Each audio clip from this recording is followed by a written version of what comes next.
And just like that, the wait is finally over after what feels like a decade of speculation. Giannis Antetokounmpo has finally been traded. She's Caroline Fenton. I'm Jason Fitz on Yahoo Sports Daily. The Milwaukee Bucks are trading Giannis Antetokounmpo and Bobby Portis. Let's not forget Bobby Portis in this whole situation. In return, they're getting Tyler, I Can Be Your Hero, Baby, Khalil Ware, Jaime Jaquez, and Kasparas Jakučiūnas. I knew I was going to screw that up. 3 first-round picks, 1 pick swap, 1 second-round pick. Just a bunch of picks, a bunch of players. Most importantly, Giannis is now a Miami Heat. Caroline, how are we feeling about it? I thought that when the day that Giannis Antetokounmpo got traded, we would all be running around our houses, hooting and hollering like it was a brand new day in the NBA. I just kind of feel like, okay, about this trade.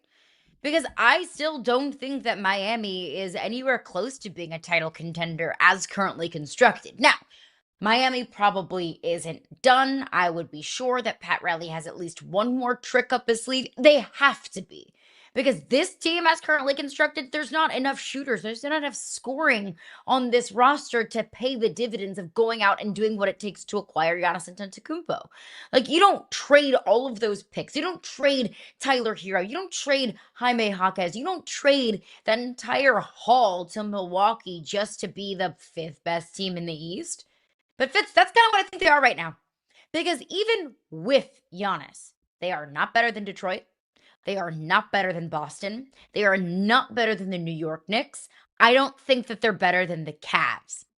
If I had to predict it right now, I would say right now that the Miami Heat look kind of like a play-in team in the East. And that feels wild and frankly totally unacceptable for Miami that you make that move. You bring in Giannis and you are still not even a legitimate title contender.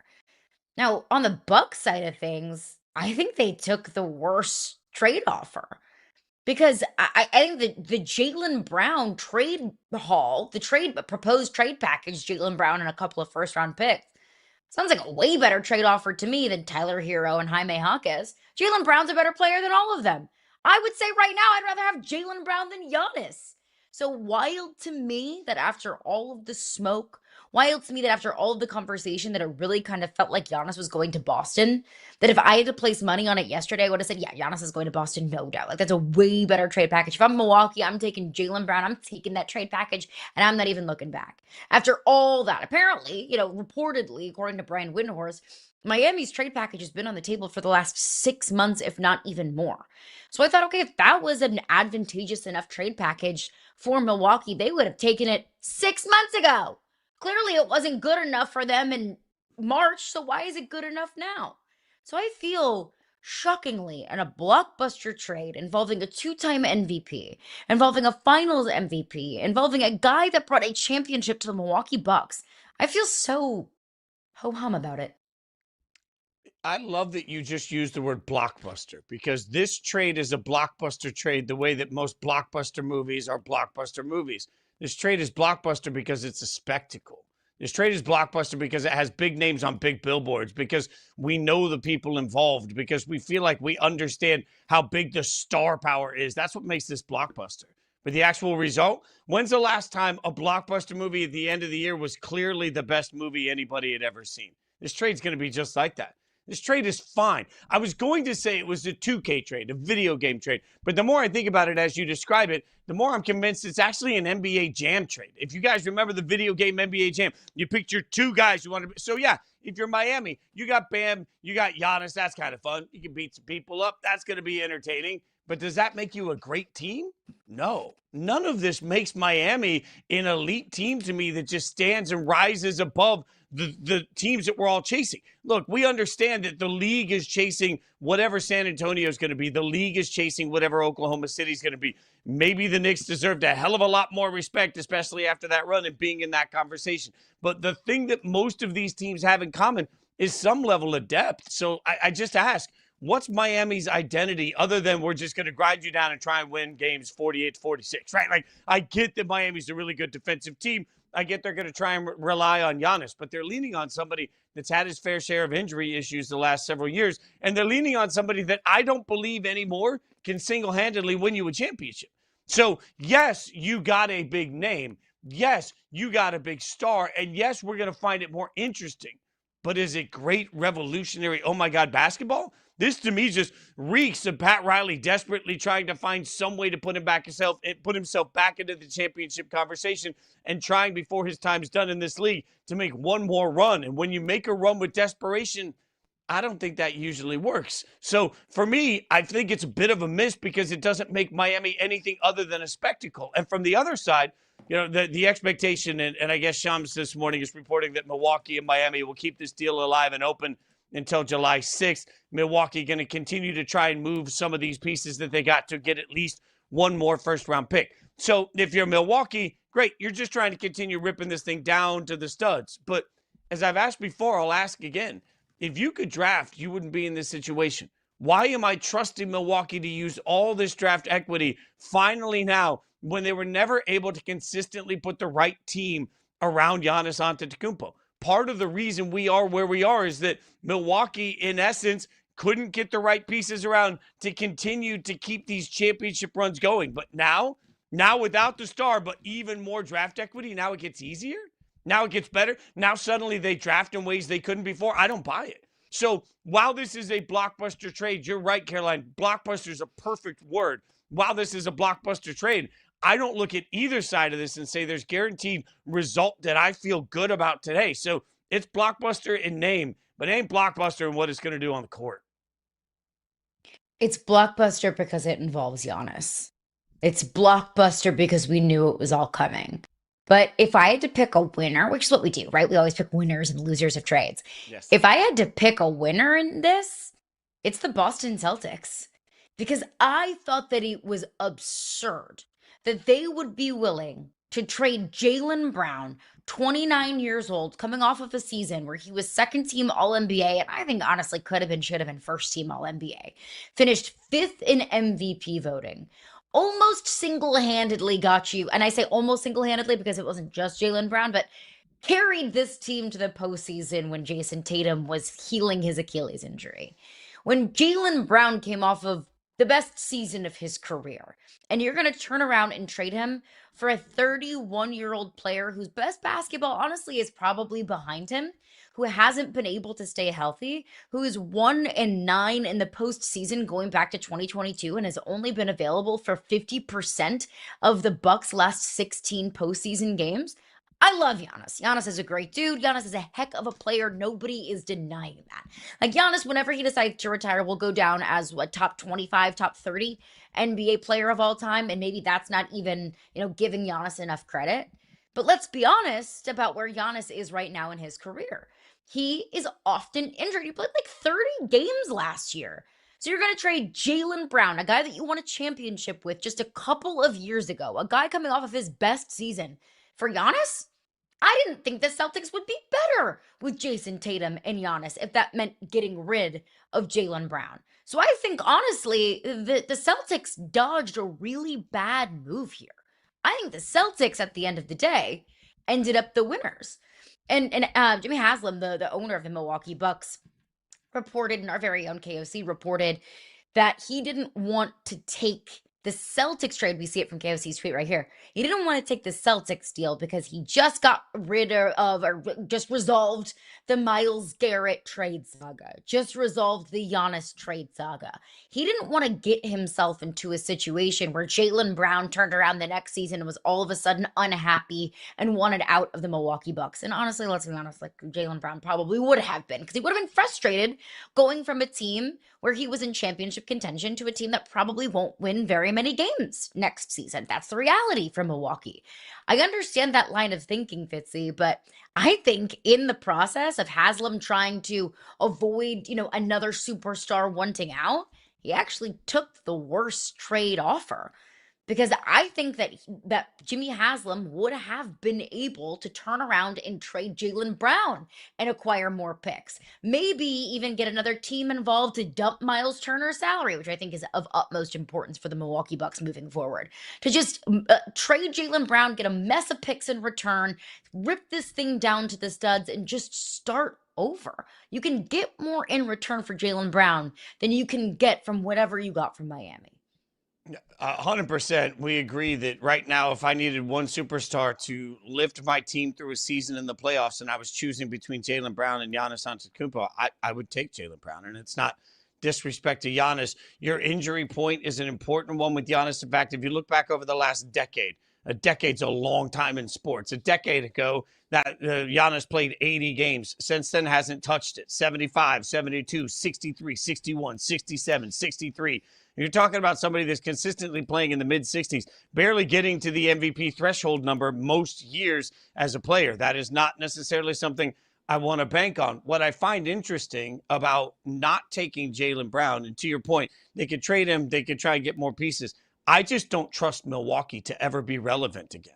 Like, we have to remember that there's a whole generation of people that didn't even realize Milwaukee had an NBA team because nobody was paying attention to Milwaukee for about 2 decades until we got Giannis, right? Like, that's just real. The casual fan walking up and down the street was not talking about the Milwaukee Bucks pre-Giannis, right? So I get that Milwaukee hit a home run. But if you look at the proof of concept throughout the course of the organization, part of the reason that Giannis became such a phenomenon is we were looking at things that he was accomplishing for that team that hadn't been accomplished since all the way back before Kareem was a Laker. What are we talking about, right? So celebrate everything that just came for Giannis. But if you're a Bucks fan, I'm looking around saying, man, today might be the last day my NBA franchise is relevant for the next 20 years. If you're banking on we're just going to trade everybody out and we're going to suck, and then we're going to try and figure it out. I don't love that. And if your owner's telling me, well, I didn't want to go through the contract thing again in a couple years with Jaylen Brown. Well, you don't want a superstar because you're afraid that you can't create the infrastructure around that superstar to make that superstar happy to play in Milwaukee?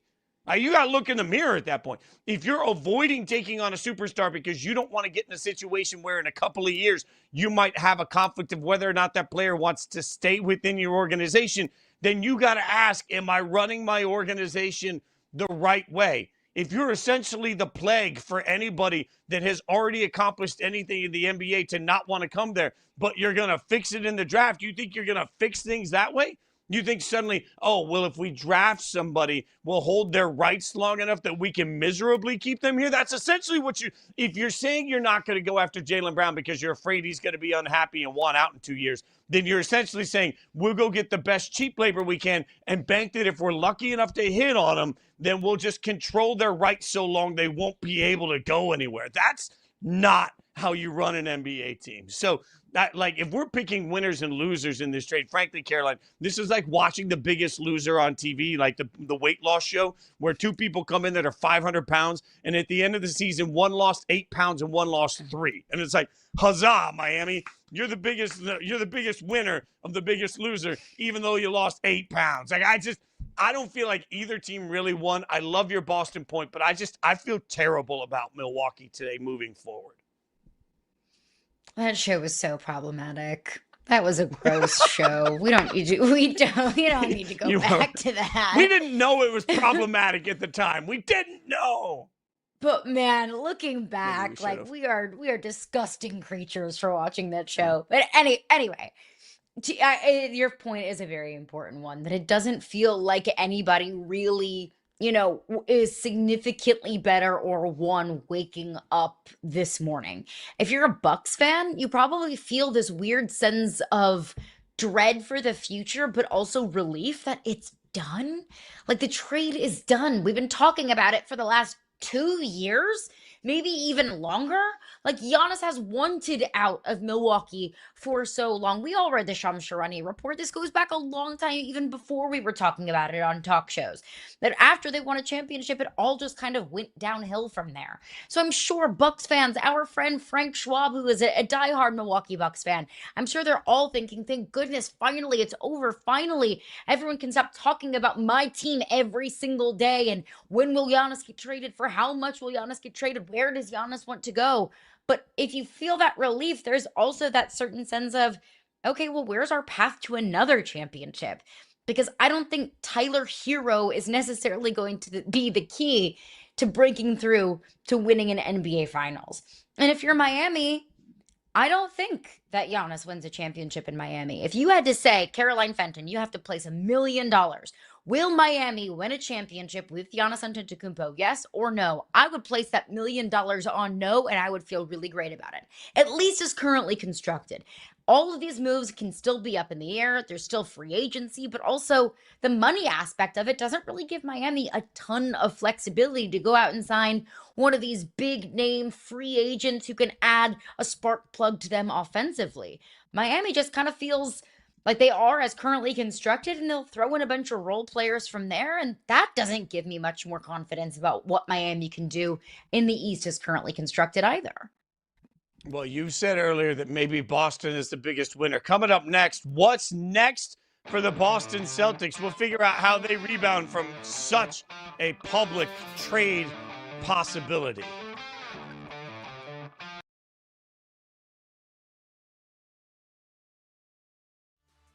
You have any advice that you could give to Christian Pulisic about how to handle this World Cup?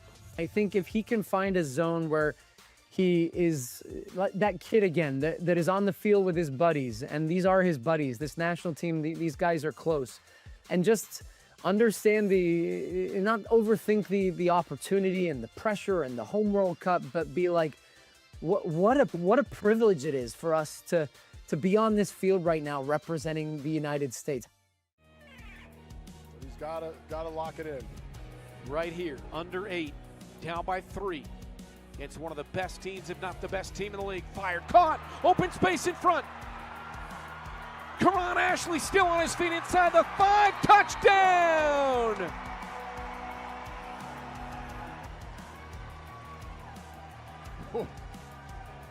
This is again why we love the indoor football league. I'll take it as a miss because it didn't work. But I still think this guy has the potential to become a star in this league. I was super on the train of draft Jonathan Kuminga.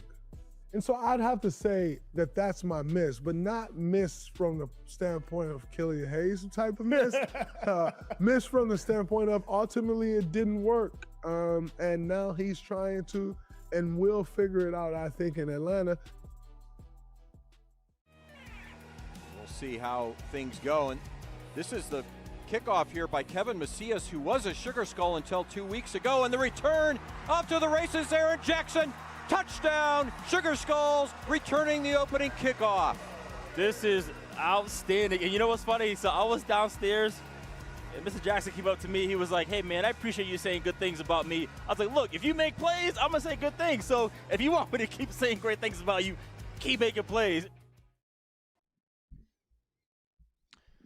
What I expect to happen is a bidding war for Jaylen Brown. I think it'll take some time. That is part of the tweet from Brian Windhorst as he breaks down what we now expect from the fallout from part of the trade that didn't happen. Giannis Antetokounmpo is a member of the Miami Heat today. And now, all of a sudden, I think it'll take some time to play out.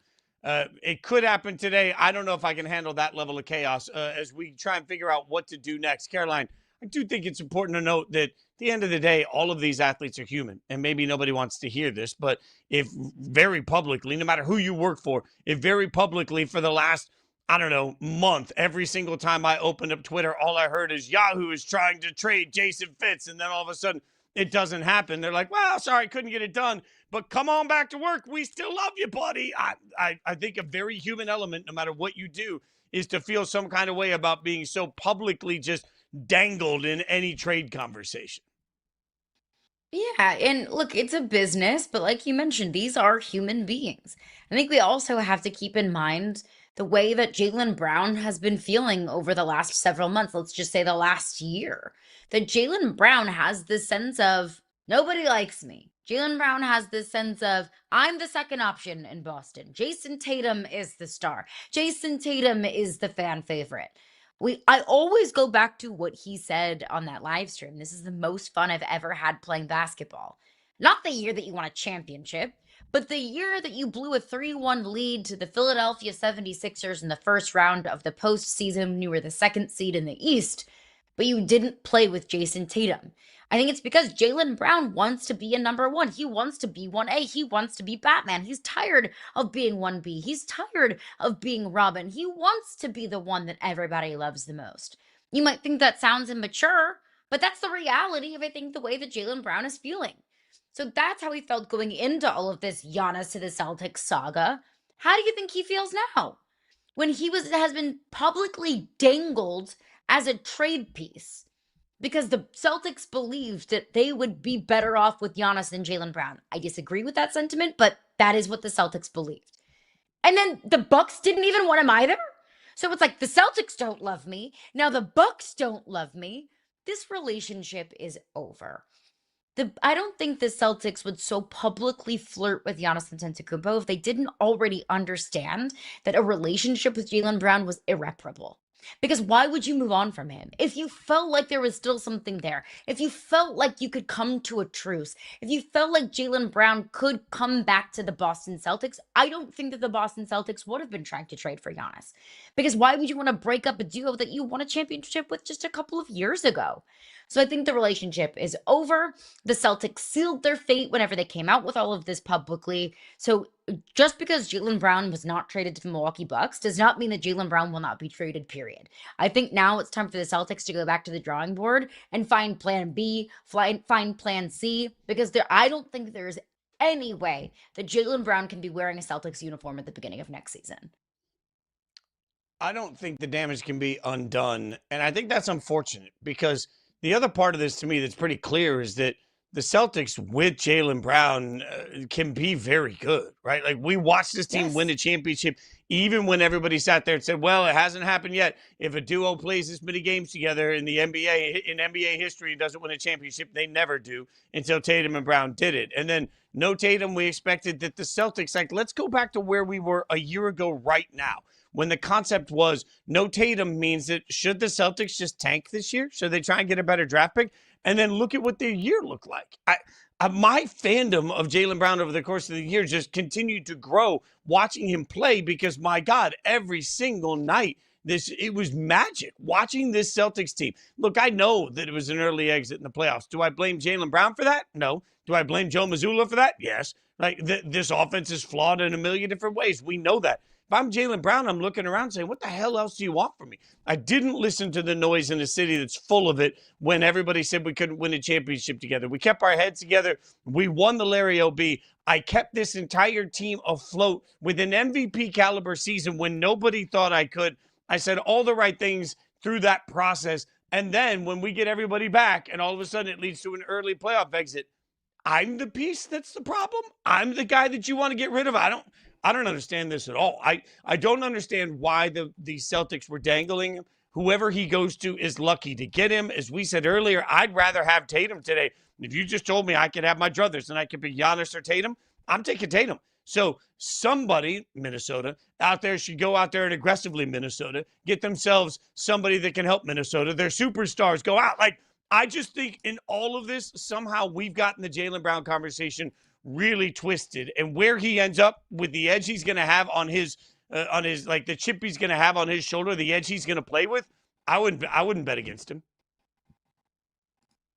Oh no, absolutely not. I think he's going to be fueled by this. It just kind of depends on wherever his landing spot would be, because it's not going to be Boston. So you have to kind of look around at the landscape of the league.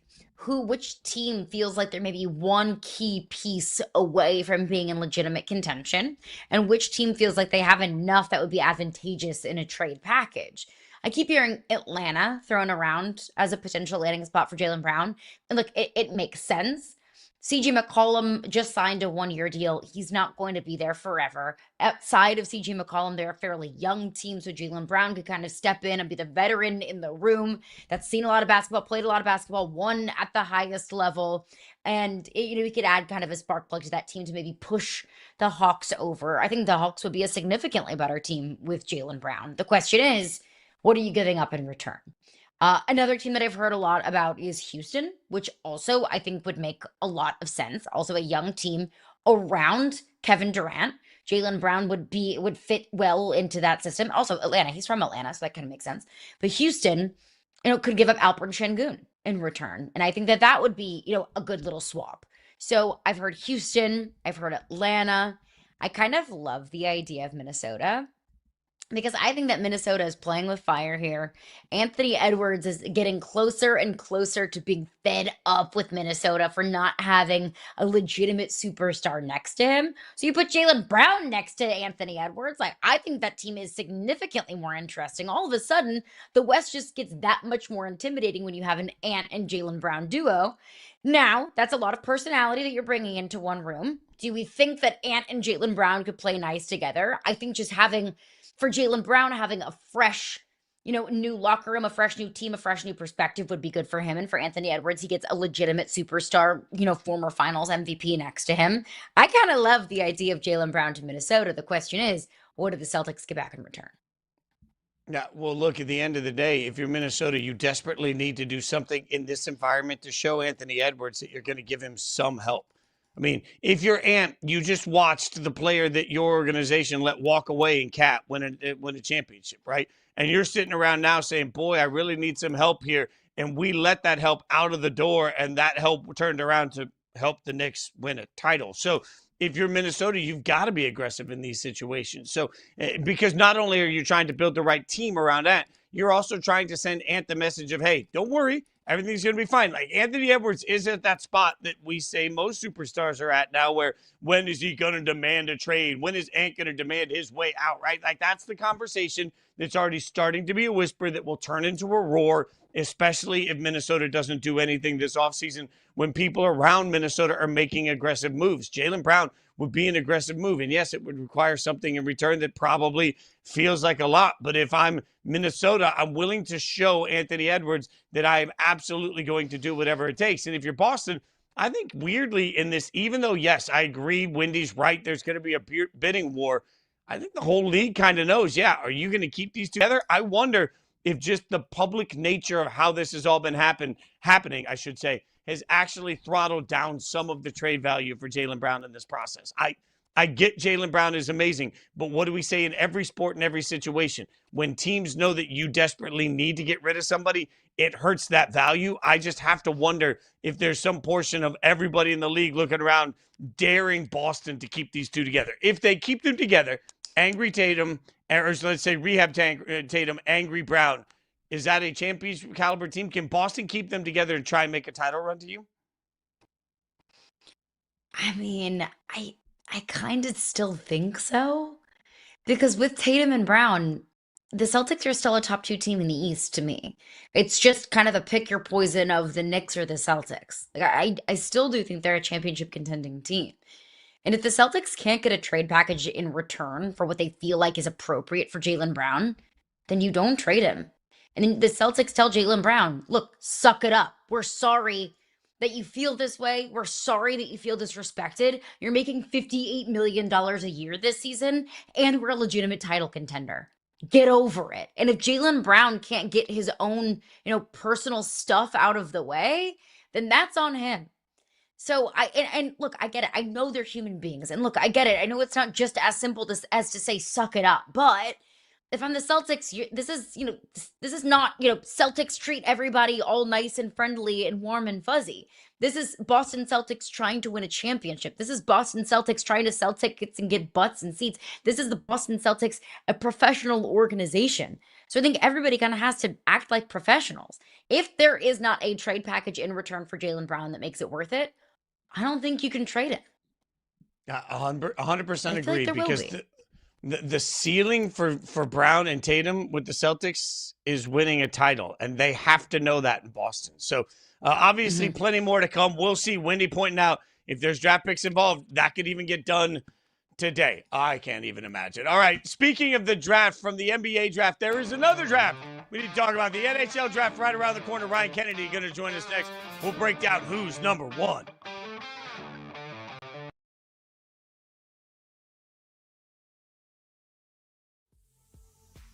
There was a big bright light shining on the hall, and I saw these two figures, and they were coming. I couldn't see who they were. It was just like dark, shadowy figures. And then we walked past them, and I was just talking to Jeff, and they were talking about before we started signing about how it goes. And then grabbed me from behind. He's like, hey, he says, you're not even going to say hello to me? You're doing that? And it was Taker. I said, I had no idea it was you, but that's so cool. It's so good to see you, man. I gave him a hug, and I said, man, I got to tell you, I said, I'm super excited for you, man. Are you excited for Dave Meltzer to give you the Booker of the Year award? And he said, shut up, you know. Myles Garrett traded to the Rams. They're trying to live in two worlds where they've got an eye on the future with the quarterback they took this year, but also clearly, maybe more than any other team we've seen, you know, trying to push here for a Super Bowl, which, yeah, just, God, the burden of expectations is going to be tough on that team this year. Like, it is, sometimes I kind of roll my eyes at the Super Bowl or bust idea, but this really is like, that's it. Like, Super Bowl or bust. Everything else is it would be a failure of a season. Got to get a touchdown on this possession. Stepping up Garrett. Garrett surveying. He wants it all. End zone. Flavors is there. No but it's way. pulled away by No Cook. way.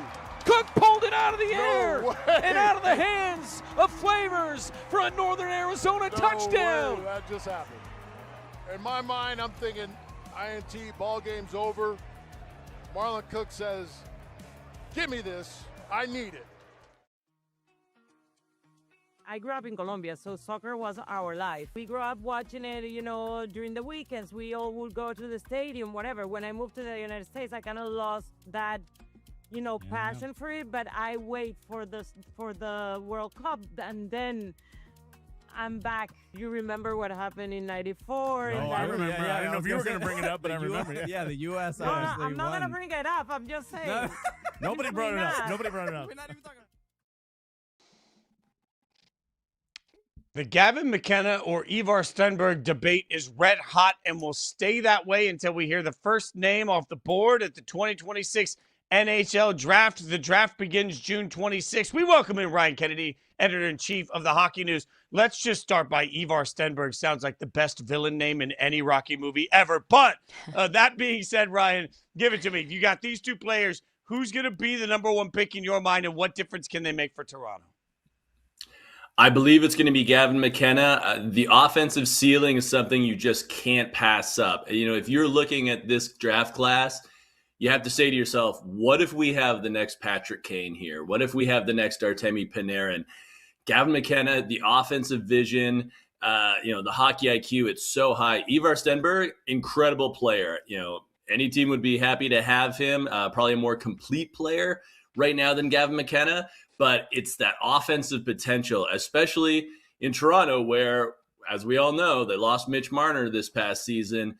They could use a kid like that on the wing. The reason why I feel like maybe the NHL draft doesn't resonate with fans quite as much as maybe the NBA or the NFL draft is because a lot of times you're drafting a 17-year-old out of Russia and you'll see him in 5 years, right? It's not an immediate impact for your team. So what's maybe a storyline going into this draft outside of the battle for the number one overall pick that you think could intrigue hockey fans and sports fans everywhere? Well, I mean, the big thing in hockey right now is how the NCAA is changing the game. You know, before you could only play NCAA if you didn't play major junior hockey. Mostly in Canada, there are a couple of teams in the States. That changed last year, and now we're seeing a wave of top talent go to the NCAA. With this year's draft, for example, there's kind of a big five when it comes to defensemen, and 4 of them will be playing NCAA next season. Chase Reed, Keaton Verhoff, Carson Karls, and Daxon Rudolph. The only one of the big 5 who won't be is Latvian Albert Smits, and I could see him going straight to the NHL. He's already played against men over in Europe, already played at the Olympics for Latvia. But for those other kids, I really think they only need a year or two in the NCAA before they could make a shot at the NHL. Keaton Verhoff has already played one season at North Dakota. Chase Reed had a fantastic year in the OHL. He's headed to Michigan State. These are high-end kids, and they all have a lot of upside. They all have different profiles. And what's interesting is I think they could go in basically any order. And starting at number 2, like San Jose, the Sharks have a big decision whether they want to go with Stenberg or do they want to go with those big defensemen. So walk me through then the right building approach, because right now hockey fans everywhere are just sort of clamoring all over social media, yelling about mega teams. That's the thing. Like, it's become this, once the Tkachuk brothers are reunited, then everybody sits there, especially the way Vegas has done things too. And there are certain teams that seem to be just annihilating the concept of the draft. We don't want it. We're just going to build mega teams. What's the right way for teams to build towards championships in the modern NHL? Yeah, it does take a little bit of patience. And I know fans never want to hear that, but if you're kind of ripping it down to the studs and starting all over again, you want to have that great foundation. And typically that would involve, a franchise number 1 center, somebody with that potential. This draft probably doesn't have that player. What it does have are those great defensemen. And of course, McKenna and Stenberg are wingers. They're going to teams that already have offensive weapons, assuming it goes Toronto, San Jose there. So you're not too worried there. But, if you are rebuilding, it really is about that foundation where you have to be strong down the middle. And, you want to have that franchise defenseman as well. You look at the New York Islanders taking Matthew Schaefer number 1. That paid off immediately. He went straight from the draft podium to the NHL to Rookie of the Year. It was unanimous. He's a puck mover. That's what you want. So you really have to solidify that, and then you can build from there. You look at Carolina as a Stanley Cup champion, and they sort of did some through the draft with some very savvy picks, like a Jackson Blake, who they got in the 4th round, for example, and they did it through trades. Jordan Staal was a top 3 pick, but for the Pittsburgh Penguins, he won a cup there, made the move to Carolina, and then I think it was 17 years later, won another cup. But yeah, you do have to have patience. If you're going to go all the way, it typically takes, I would say 7 to 8 years from, the bottom all the way to the top. Fitz mentioned the Tkachuk brothers reuniting in Florida, kind of taking a zoom out look at the entirety of the league. Brady and Matthew Tkachuk together with the Panthers. The rich just get richer. Did you like that deal for Florida? I love it for Florida. Yeah, I feel bad for Ottawa that they couldn't get a roster player, in return. They got draft picks, and that's great. But, we were just talking about rebuilds. The Senators were not in a rebuild. They had done their rebuild. They had made the playoffs twice in a row. And yeah, they got swept by Carolina, but Carolina went all the way. For the Sens now, I think it's about using those picks either in the draft or you trade them for assets that are already roster players in the NHL. For Florida, at this point, really the only question is health, because that's what doomed them last year. Alexander Barkov, their captain, one of the best players in the league, hurt his knee in preseason, and that was pretty much it for them. They didn't even make the playoffs, which was a shocker for everybody that was prognosticating in the preseason. But otherwise, they have to figure out goaltending now. Sergei Bobrovsky is a pending unrestricted free agent. Do they figure something out? I mean, now their cap situation's a little more complicated with Brady Tkachuk coming in. But, if they can make it work, then you have an incredibly deep lineup, very experienced, very heavy, very physical. And obviously the chemistry between Brady and Matthew, they are the Bash brothers, right? We saw it at the Four Nations. We saw it at the Olympics. They're going to be a scary team to face in any 7-game series in the playoffs. But Brady essentially, in the eyes of some, forces his way to Florida. Marner, who you mentioned earlier, in the eyes of some, forces his way to Vegas. Do we have a player empowerment issue right now in the NHL where players are simply deciding that they want to play for different teams and it's leaving some of these teams stuck on the side? It's going to be interesting to see what happens in the next 6 months. I mean, I wouldn't say it's a problem. It's all legal under the collective bargaining agreement. And, with these contracts, with the no trade clauses or contracts that are, going to end in a year or two, it's all negotiated, right? And I'm sure some fans are upset that, these Sunbelt teams are doing so well, but, you get to wear shorts to the rink and you don't have to be pestered by, 20 reporters at every morning skate as you do in some of the bigger northern markets. I get it. Interestingly enough, one of the teams that has been doing really well lately is Minnesota. And, that's not a sunny locale. It's not, to my knowledge, a low tax state or a no tax state like some of these other places. So, if you build a culture, players are going to go there. And, Montreal is a great example. It's in Canada, it's bilingual, but the Canadians right now are rolling. It's a great franchise to play for. They had success in the playoffs. They'll probably have some more next season. And, guys want to stay there because it's an electric atmosphere and everybody loves hockey in Montreal. So, it's not one size fits all. It is an interesting trend. And, two of the names to keep in mind now are Dylan Larkin, who we know wants out of Detroit, and Zach Werenski in Columbus. So those are American cities, but they are, Midwest cities. Where do they end up? Is it somewhere else sunny, or is it somewhere else all entirely different from there? Ryan, I have a thought and a theory, and I want your thoughts on it. And so Connor McDavid is going into the final year of his 2-year extension in Edmonton. It's not like Edmonton has done any big time, super sexy, flashy moves to bolster up that roster around Connor McDavid. It's the reason why he signed a short-term extension. He wanted Edmonton to prove to him that they can build a contender around him. I don't think that they have, clearly coming off of the postseason that they had. We just saw James Dolan win a championship with the Knicks, with a roster almost completely constructed with big-time blockbuster trades and paying Jalen Brunson more than any other team in the NBA was willing to pay him. Is there a world where you think that James Dolan feels empowered from those moves that he made with the Knicks to make a big swing to acquire Connor McDavid to the New York Rangers? I mean, that's intriguing. You'd have to think about the cap implications. The problem with the Rangers now is that they have even less to surround McDavid with than the Oilers. Yes, they do have an all-world goaltender in Igor Shesterkin. They have a very good defenseman in Adam Fox, who was Norris caliber very recently, but they don't have anything else. And a big problem in New York right now is development. And, you look at Alexis Lafreniere, number 1 overall, hasn't hit those heights just yet. Capo Caco went 2nd overall. Didn't work out. He's in Seattle now. And, Keandre Miller was good in New York, but gets traded to Carolina and becomes amazing. So the problem in New York isn't a lack of Connor McDavid. It's a lot of other things. So, I mean, I'm sure the NHL would love it if the Rangers were great again and have McDavid in that huge media market, but he'd have to have a lot more help than they have right now.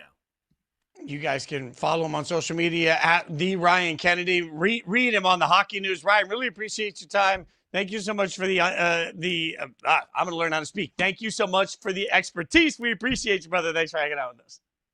Thanks for having me. That's great stuff from Ryan. I can't wait for the NHL draft, but I also can't believe it's already here. Also, Connor McDavid's going to go to Vegas just because that's what I want. Coming up next on Target or on Something NBA.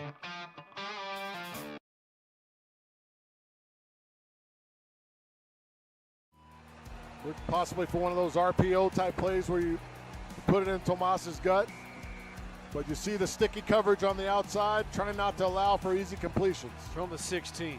They send the blitz. He lofts it. Corner of the end zone. What a catch against the wall. Quentin Randolph. Problem was, this is good coverage. You just got to continue to run. Right there, you see Page kind of give up on it. Mike Leach revolutionizes offense in the SEC with the air raid. Bob Stoops gets the Oklahoma job. He calls the guy whose offense drove him the craziest, who makes Mike Leach his offensive coordinator at Oklahoma. That works really well. Texas Tech hires Mike Leach. That changed high school football in the state of Texas. Meanwhile, you had players from Texas Tech going into the NFL saying, hey, here's what we did. He changed football at every level. 1:18 to play, third quarter, pumps once, Delora rolls. Delora calling out for his receivers. Back across the field, wide open. McKee inside the 10. Seneca McKee angles for the end zone. Touchdown, Nighthawks. But he keeps the play alive and just finds the backside. McKee with the great finish. Phenomenal job right there by Delora. I think Darius Acuff is by far the best point guard in this draft. I don't think it's a close second. And I think Acuff is different. Acuff can get a bucket. Acuff can pass the ball. And he has this confidence.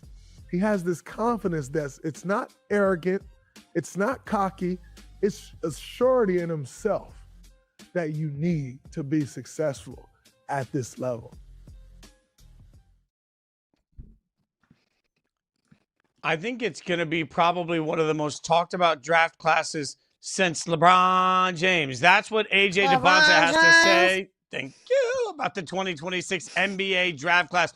Will it be generational? Which leads us to something we love to do on this show, On Target or On Something, where we take somebody's take and figure out if they are spot on target, or if they're like me on Friday night, on something. So, Caroline Fenton, we start with this one. AJ DeBonsa saying that it's going to be an epic, legendary, generational draft class. We buying that on target or on something?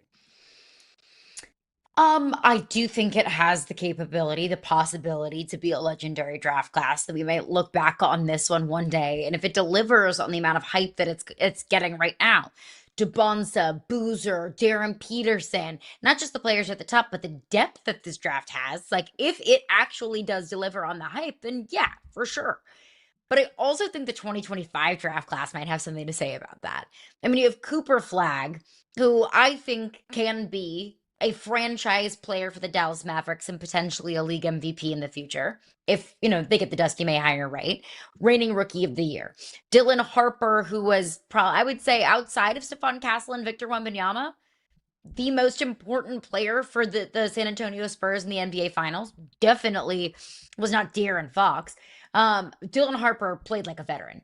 More of a veteran than De'Aaron Fox did in that NBA Finals. VJ Edgecombe, who's huge for the Sixers in the postseason.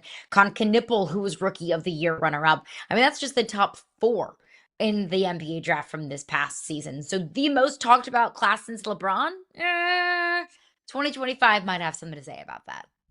Look, I get the hype, but I'd like to welcome everybody to sit on the front porch and drink some sweet tea with me while we talk about a recent draft that we all thought was going to be the best ever. I don't know if you remember, but Zion Williamson and Ja Morant. Remember when everybody was like, oh my God, Zion and Ja are going to change the face of the NBA. I feel like 99% of the time when we're certain that a draft is going to be epic, we're wrong. And like, as much as everybody thought last year Cooper Flagg was a can't miss, oh my God, can't wait prospect, as much as we all understood that, nobody a year ago right now was sitting there saying, wait, trade everything, go get you some VJ Edgecombe. Like, we're wrong more than we're right about where these things are going to be transcendent. So I love AJ as a prospect. I like Darryn Peterson as a prospect. We've talked a lot about that. I like Boozer a lot. I think there's a lot. Acuff, there's so many guys in this draft that I think are really fun and worth watching grow. But when we talk about generational hype, the last time I sat here and really was force-fed generational hype, I was covering the draft that gave us 2 guys that right now are both guys that their teams want to move on from. Nobody today is sitting there saying, oh, God, I wish we could redo the draft so I could get me Zion or Ja. So just calm it down a little bit. I appreciate the confidence, but I needed a little bit more time. How about this one? As we go on target or on something, Giannis wasn't the only trade that went down last night. The Timberwolves traded Julius Randle and the 28th pick to Brooklyn for the 33rd pick, all to clear up some room. They used that room to sign Ayo Dosunmu to a 5-year, $112 million free agent deal. The Wolves moving on from Randle, on target or on something. Yeah, no, Shams was really dangling the carrot with this one. It was like, report the Giannis news, Shams. Nobody cares about Julius Randle. I do think that this is... he's like, the best that I can do is Julius Randle and the Atlanta Hawks. Anybody interested in that? I do think that this is on something. I do think it's wild that, look, Julius Randle is not going to be the focal point of a championship team, but Julius Randle's averaging 20 points per game. So I thought it was wild that you essentially trade him to Brooklyn for basically nothing, but it's on something that you do whatever it takes to be able to sign Ayo Dosunmu. He was instrumental for Minnesota in the postseason. He had the 43-point game against Denver. He had another 25-point game against Denver. He was averaging almost 45% from beyond the arc in that series. He was huge in getting past the Denver Nuggets in a series that I expected the Denver Nuggets to win. So I think that it feels a little strange moving on from Julius Randle, doing whatever it takes to make sure that you can sign Ayo Dosunmu at least in the longer term. I think was smart on behalf of the Minnesota Timberwolves.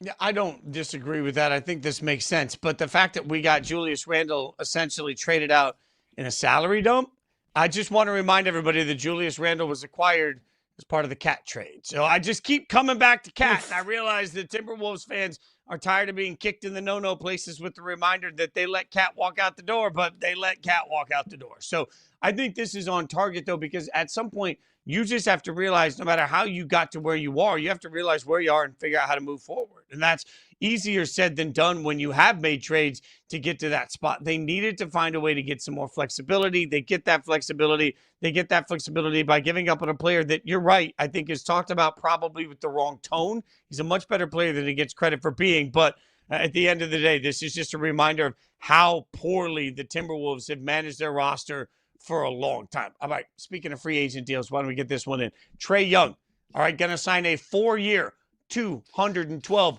million deal with the Washington Wizards. I would like to tell everybody we told you so when the world's like, oh my God, he opted out. Yeah, he opted out to sign this deal. The Wizards going all in on 4 years of Trae on target or on something. I think they're on something. Not on something to sign Trae Young longer term, because you don't trade for Trae Young just to move on from him the next season.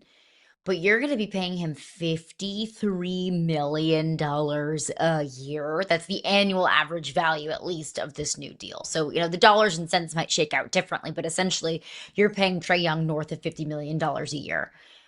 Just months removed from Atlanta, just basically dumping him. Atlanta not even really demanding much in return, essentially just a salary dump. That was not that long ago.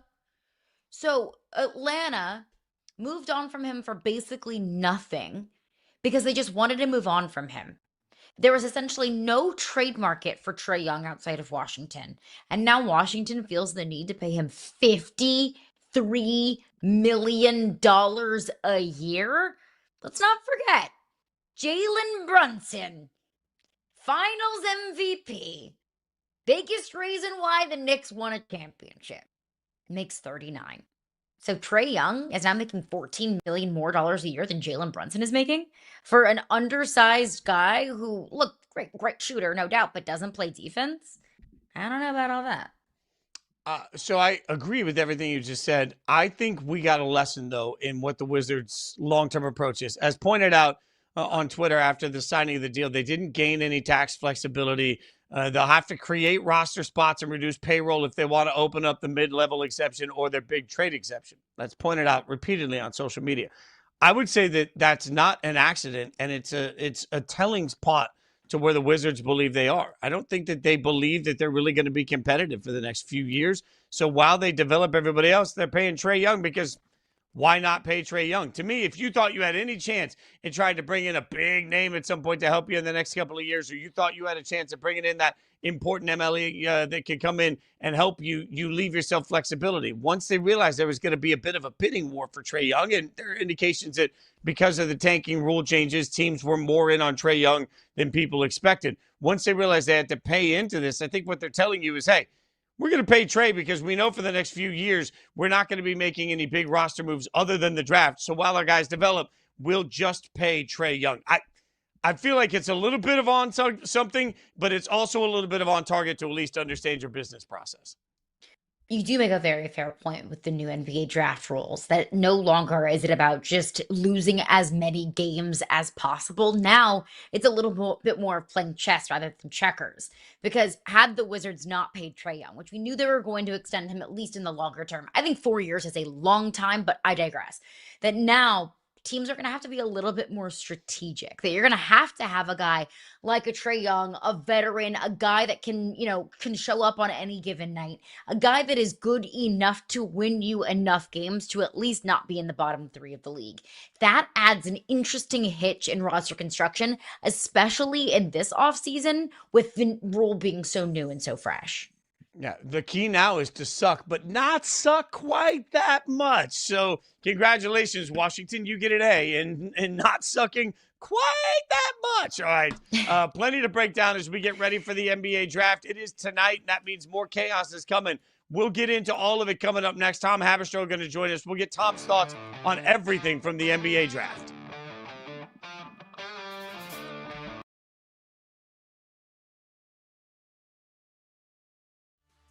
You have any advice that you could give to Christian Pulisic about how to handle this World Cup? I think if he can find a zone where he is that kid again, that is on the field with his buddies, and these are his buddies, this national team, these guys are close, and just understand not overthink the opportunity and the pressure and the home World Cup, but be like, what a privilege it is for us to be on this field right now representing the United States. He's gotta lock it in. Right here, under 8, down by 3. It's one of the best teams, if not the best team in the league. Fired, caught, open space in front. Karan Ashley still on his feet inside the 5, touchdown!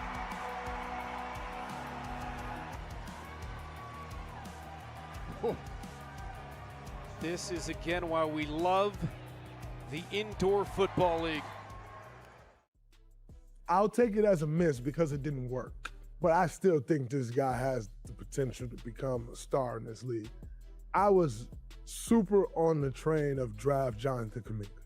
And so I'd have to say that that's my miss, but not miss from the standpoint of Killian Hayes type of miss. Miss from the standpoint of ultimately it didn't work. And now he's trying to and will figure it out, I think, in Atlanta. See how things go. And this is the kickoff here by Kevin Macias, who was a Sugar Skull until 2 weeks ago. And the return up to the races, Aaron Jackson. Touchdown, Sugar Skulls returning the opening kickoff. This is outstanding. And you know what's funny? So I was downstairs, and Mr. Jackson came up to me. He was like, hey, man, I appreciate you saying good things about me. I was like, look, if you make plays, I'm going to say good things. So if you want me to keep saying great things about you, keep making plays.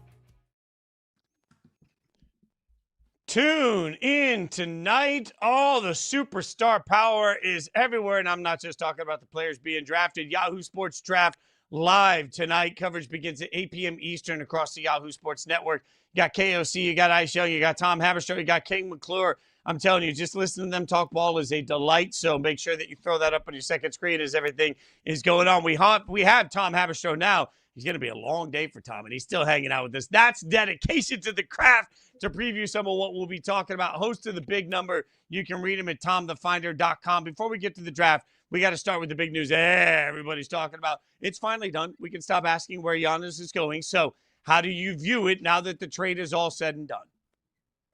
I think this was a great deal for the Miami Heat. You talk about 4 players, young players that they put into this deal. None of them were drafted in the top 12 of their drafts. And the Miami Heat are saying, F them picks. You know, we talk about Mikal Bridges and saying, look, we put in so many picks to get Mikal Bridges from the New York Knicks perspective. And the Miami Heat are saying, we don't really trust first-round picks in general. We're willing to put those into the deal. We take trash, everyone else's trash, and turn them into treasure. And they get Giannis Antetokounmpo and put them right at the top of the Eastern Conference along with the New York Knicks. Look, the Miami Heat do this time and time again.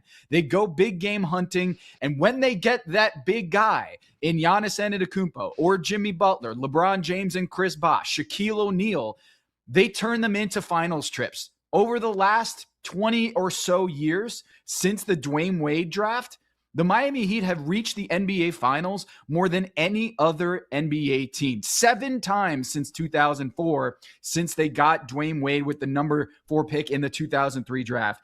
They have gone to the NBA Finals more times than any other team, and they've also they've also won 3 championships over that time, which only the Golden State Warriors have won more titles. So you cannot say that the Miami Heat do not turn these deals into huge results. And I do think that the concerns over the roster being championship worthy or championship contention worthy, I think those are overblown. Guys, when we talk about the Miami Heat and Erik Spoelstra, time and time again, they turn a lot of trash into treasure, where you're talking about their starting undrafted players, Gabe Vincent, Caleb Martin. You look at Jay Crowder, all these guys that they are able to, Max Strus, all these guys that they're able to get off the scrap heap and turn them into starters on finals teams. This is what the Miami Heat do. And I do think that the Miami Heat right now have a team that can contend for the East title for their 8th championship in the Eastern Conference that we have seen since 2004. The Miami Heat, Erik Spoelstra, they do the player development thing better than anybody else. They do not like first-round picks. They have 14 first-round picks since they drafted Dwayne Wade in 2003. That is the fewest in the NBA.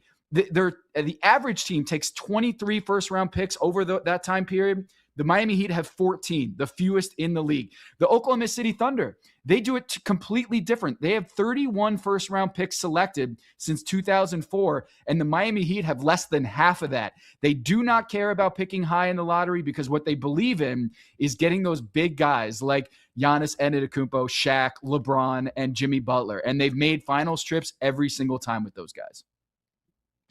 You say that the Heat turned trash into treasure, which would imply that the Milwaukee Bucks turned treasure into trash. How do you view this from the Bucks' perspective?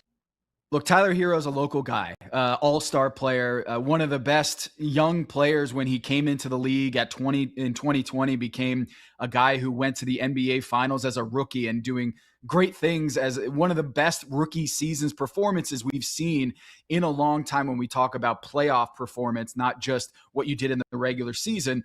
But ultimately, there are a lot of question marks on the players that they got in this deal. Ware in particular has a lot of promise, but did not earn the trust of Erik Spoelstra for much of the tail end of last season. It was only until that Bam Adebayo injury in the play-in tournament where they were able to lean on him for big-time minutes. I do think his play in his first 2 seasons in the league has been a little uneven, and Tyler Hero is a great scoring guard, but not the type of guy that you can rely on as a franchise cornerstone. In today's new draft lottery rules, you might look at that and say, yeah, the Milwaukee Bucks did well to get a guy who can score 25 or score in bunches and not be the worst team in the league. They don't want to bottom out now because of the NBA's new draft relegation zone. The Milwaukee Bucks don't have an incentive to get to the bottom and tank as much as possible. They don't have control of their picks going forward. So in some sense, they did well here to get 4 promising young players. But I'll point out again, the Miami Heat, they got 2 of their best players are still on the team, or at least expected to be brought back, in Norm Powell, an all-star, and Bam Adebayo, who just a couple months ago scored 83 points in an NBA game. The Miami Heat did not give up their 2 best players in this deal. And so the idea that the Milwaukee Bucks are set up for the future, I'm not so sure. But if you look at the other deals potentially on the table for them, Boston Celtics with Jaylen Brown, it's a different type of offer because Jaylen Brown is going to be paid like a super duper star. And right now, Tyler Hero is under a $33 million expiring contract, which isn't, cheap, but it's certainly not the type of cap salary that you're going to have to owe to Jaylen Brown and all the expectations that come with Jaylen Brown, who wants to be an MVP in this league. But in my opinion, he's more of an all-star player, not an MVP candidate time in, time out. So I think the Milwaukee Bucks did okay here, but I think the Miami Heat now are the big winners in this trade. They got a MVP candidate in his prime. If you want to say he's going out of his prime, that's fine. But we said that about KG going to Boston, and we also said that about Shaq going to Miami, and look at what they did with both of those acquisitions for the respective franchises. With that being said, one thing that you do so well with Tom the Finder is your title tiers. So when you look at Miami, do you believe as constructed now they become one of the elite teams in the East? Oh, yeah. Oh, yeah. I mean, this team with those 5 guys, when we're talking about Davion Mitchell, Bam Adebayo, the guys who were returning, Andrew Wiggins, Pelle Larsson, when those guys were on the floor, forget about Giannis right now.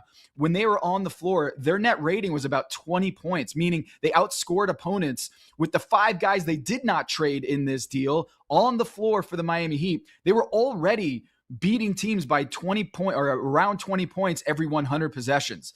Those are some good players on this roster. So you throw in Giannis Antetokounmpo, and they are going to be able to raise that ceiling into the top of the East. I think it's the New York Knicks and the Miami Heat and the Boston Celtics, depending what they do with Jaylen Brown.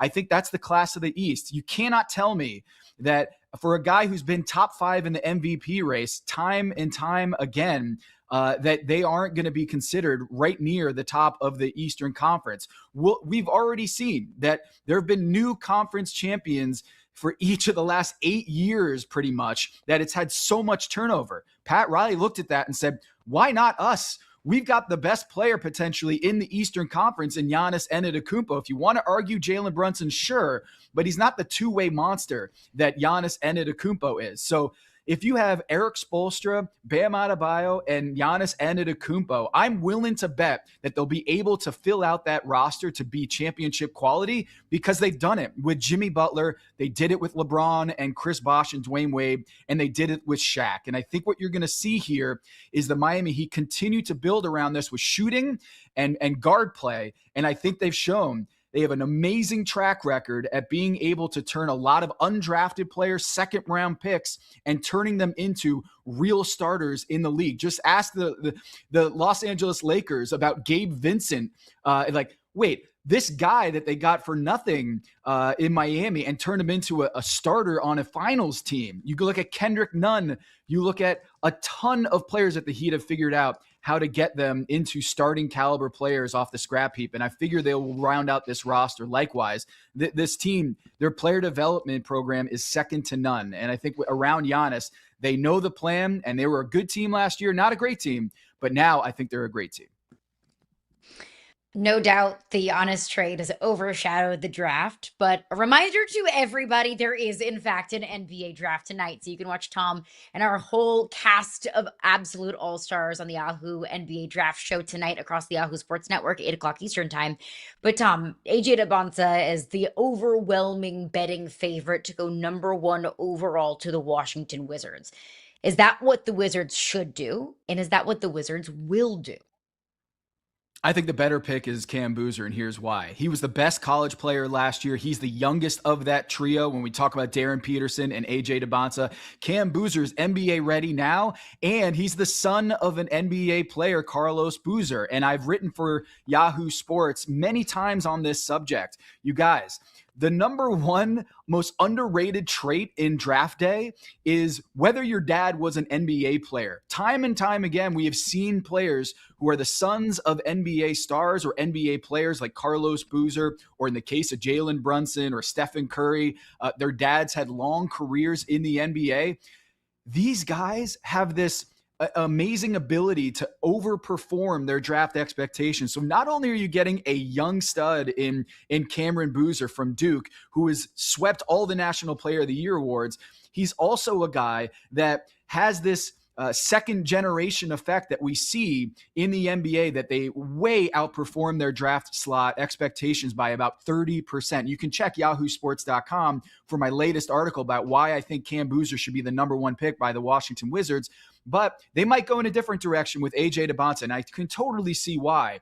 In terms of a wing player, big swing, a guy who can score with the best of them, I can understand why they want to go for AJ Debonsa. But I do think that they will make a mistake by drafting him over Cam Boozer. Cam Boozer is just a much better player all around, and I do think that the worries about his defense, Cam Boozer's defense, is overblown. We look at guys like Nikola Jokic and Luka Doncic, and we say, man, their athleticism or their ability to jump high, it didn't matter. They've been able to master their position and dominate their position with a basketball IQ and processing that is the same, I think, for Cam Boozer, who is going to be the Jokic and Luka Doncic of the 4 position.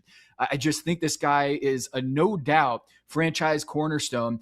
And AJ Debonsa, for all his upside, he is not the shooter that Cam Boozer is. When we talk about three-point shooting and the ability to get efficient shots, Cam Boozer has been doing that way better at every level than AJ Debonsa. I think Cam Boozer's the guy, and I can understand why the Washington Wizards like Darryn Peterson or AJ Debonsa, but I do think they'd be making a mistake and not getting Cam Boozer, the best player in college basketball last year.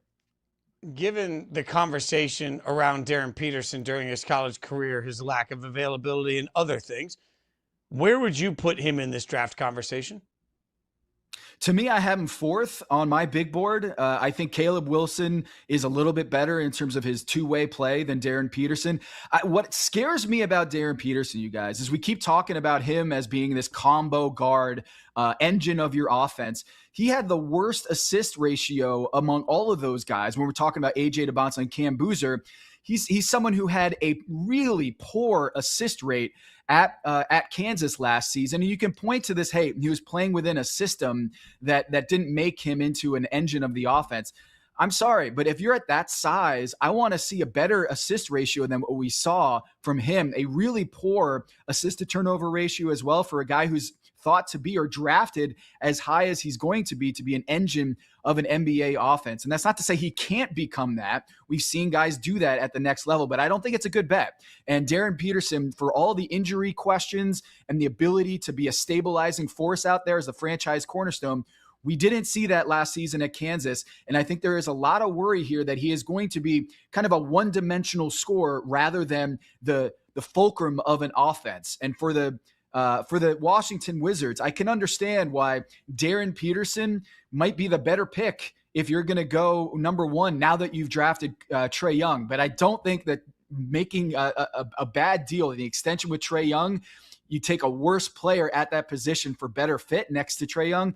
But I do think that the acquisition, the extension of Trae Young makes it more likely that they'll look at Darryn Peterson and say, hey, as a two guard, we don't need him to make plays for us. We can go get AJ Debonsa and have him just score like Ray Allen or Bradley Beal. But I'll remind everyone of this at home watching. I've run the numbers, and the team that has made the worst picks since 1989 in the NBA draft, it's the Washington Wizards. And that pressure, drafting number one overall, they have not done a great job at drafting in the NBA. And I do think that when they draft number one overall, they have to nail this pick, because I don't think that Darryn Peterson is the right one, and I'm not so sure about AJ Debonsa. I would really hope they come to their senses and take Cam Boozer.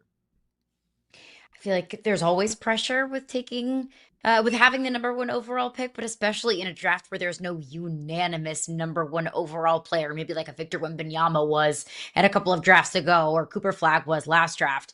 But we mentioned Darryn Peterson, Cam Boozer, AJ Debonsa, Caleb Wilson, all unanimous top four players. However you want to slice and dice it, however you want to rank them, those are widely viewed as the best four players in this draft. Outside of those guys, who do you think is not getting talked about enough?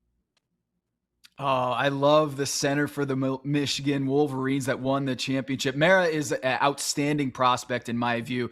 When you talk about a guy who's that tall, 7'3", and can pass as well as any center we've seen come through the NBA outside of Nikola Jokic, I think that skill set is so underrated. You know, with the way that the NBA is going, we see Victor Wembanyama, who's going to be the face of the league over the next 10 years. You're going to need to have as many different able bodies to throw at that guy. And I love Ade Mara when you talk about the fact that Dusty May was just hired by the Dallas Mavericks to be their head coach. I'd be surprised if they didn't draft a Michigan Wolverine at number 9. It might be Mara. When you talk about his ability to block shots and pass the ball, I think he'd be a great pick, even at as high as number 5. He's number 5 on my big board. And I do think that people are sleeping on the potential of him when he plays in a pro system like he did last year under Dusty May. He was outstanding. And just watch what he did against the Arizona Wildcats there in the tournament, and you'll see why I'm so big on this guy. He's just a great feel for the game, a rim protector. And in today's NBA, we talk a lot about three-point shooting and whether you need a stretch 5. This guy owns the paint on both ends of the floor. A good touch around the basket, great post-up scorer, and a guy who can find his teammates. I love Mara, and I do think that he's a high lottery pick in this year's draft because of his ability to not just play individual great basketball, but also win at the highest levels. I'd be surprised if he falls outside the top 10. And in my book, he's a top 5 prospect in this class. So stick with Michigan for a second and make me smarter because we're going to try and figure this out. We got Godfrey. We'll get this figured out. We'll work on getting Tom Godfrey back. always busting his way in here somehow. Coming in early. It's not your Steve Godfrey. It's not your turn yet. All right, this is live TV. This is what happens when you have live TV going on. Carolina, as we work to get Tom back, I hope we can get him back. Just ask because I think Dusty May being hired by the Dallas Mavericks yesterday is so stunning to me. You and I cover so much of the NFL and college football. I can't imagine becoming the head coach of a team basically the day of the draft. Like that to me, like you could make the argument that he's going to have a better sense of a lot of these college players, but even just trying to learn his own roster. I think one of the more interesting storylines tonight is I have no idea how much impact Dusty May is going to make as the new head coach of the Dallas Mavericks in tonight's draft. Like that just feels wild to me. It feels jarring to me. And I have to wonder if the Mavericks are going to go Michigan heavy in this, knowing that they've got Dusty May as their head coach. I don't know what to expect from this team at all. I mean, it's wild that we heard all the reports of Dusty May going from winning a national championship, celebrating the national championship, taking an hour-long nap, then waking up the very next morning and getting on Zoom calls with recruits. Fast forward to now, he gets the Dallas Mavericks job, and less than 48 hours later, the Dallas Mavericks are on the clock to draft in the 2026 NBA draft. So life comes at you fast. No rest for anybody, much less Dusty May. I do wonder how they approach this draft, or maybe how Dusty May approaches this draft, because it would make sense, in the West, drafting a Daimara, a guy that he's very familiar with. You're contending against Victor Wembanyama and Chet Holmgren. You want to pair big with big. But Tom, it might be, I wonder how the philosophy is approached for Dusty May of just coming in and drafting a Michigan guy. Yeah, it certainly would be an unconventional move to hire a guy who just came off an NCAA championship and then go draft one of his players. But I do think that what we saw with the New York Knicks, there is a little bit of chemistry and collegiate camaraderie that we can't dismiss outright. When you talk about the Nova Knicks and Jalen Brunson and Josh Hart coming together with Mikal Bridges and winning at the highest levels, I do think that when you talk about the prospects that would be available for the Dallas Mavericks at that number 9 slot, you could potentially get Johnson or Yaxel or Mara in that slot, and I wouldn't begrudge them at all. I mean, in that group right there, I think you can make a case for a bunch of players that would be a solid pick in that slot. And at number 9, typically you're not looking for a franchise cornerstone. You're not looking for a multiple all-star. You're looking for a guy who can be a serviceable NBA player and starter for a team that wins ball games. And I do think that at Dallas at number 9 with their new GM and president of basketball operations, I think they're going to take a pretty big swing here. And with Dusty May, they bring in a guy who I think this isn't a case where you're bringing in Rick Pitino and just asking him to take a bunch of his guys like they did in Boston with the Kentucky Wildcats. I think this makes sense from a prospect. I don't think it would be a reach to get any of those guys from the Michigan Wolverines that are reputed to be in that back of the lottery there at number 9. So I don't think it's going to be a reach if they get any of those 3 players that you see on the screen, because I think they are really good prospects and some guys who have already shown that they can be plug and play on a winning club. The Michigan Wolverines played about as much of a pro system as you can find in college basketball. And in some of those cases, like with the Axel, these are older prospects. And so if you're looking to build around Cooper Flagg, I do think that Mara makes the most sense when you talk about a defensive big man who can own the paint and pass at a high level. I would be very scared if I was a Western Conference team having to go against that front line potentially with Cooper Flagg, because he already has the defensive tools of a Defensive Player of the Year candidate. And you throw in a guy like Mara, I think that's an amazing front court potentially to build around. So Dusty May is quite the hire for the Dallas Mavericks, and it's a new dawn in Dallas. But I do think if they go for any of those Michigan guys, I wouldn't blame them.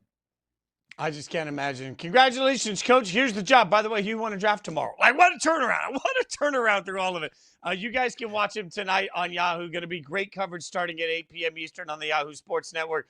Tom, we always appreciate it. Follow him on social media at Tom Haberstroh. Check out TomTheFinder.com. Tom, always appreciate your expertise. Have a great show tonight. Enjoy what's going to certainly be a chaotic draft show. Thank you, guys. That's Thanks, great Tom. stuff. I mean, love being an NBA coach. Just can't imagine that turnaround. All right, from the NBA to the W. Last night in the WNBA, we'll get you caught up on some of the big stuff.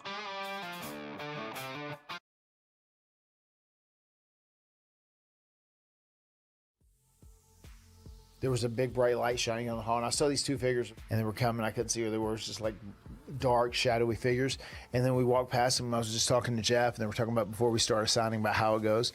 And then grabbed me from behind. He's like, "Hey," he says, "you're not even gonna say hello to me? You're doing that?" And it was Taker. I said, "I had no idea it was you, but that's so cool. It's so good to see you, man." I gave him a hug, and I said, "Man, I gotta tell you," I said, "I'm super excited for you, man. Are you excited for Dave Meltzer to give you the Booker of the Year award?" And he said, "Shut up," you know.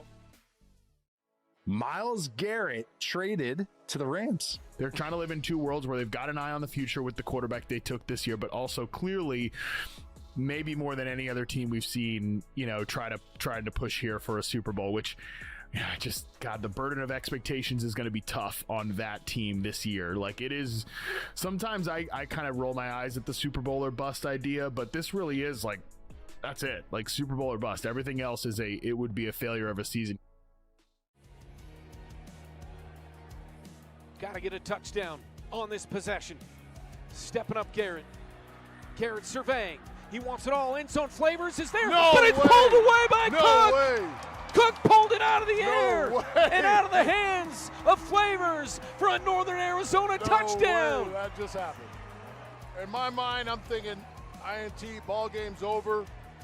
Marlon Cook says, "Give me this. I need it."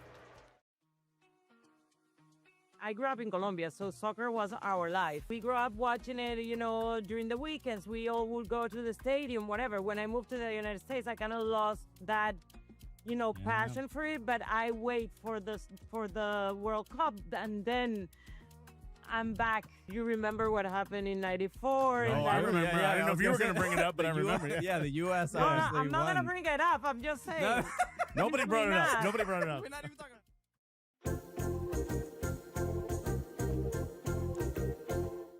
Last night. All right, last night in the WNBA. God, that's the best jiggle in all of Yahoo Sports Daily.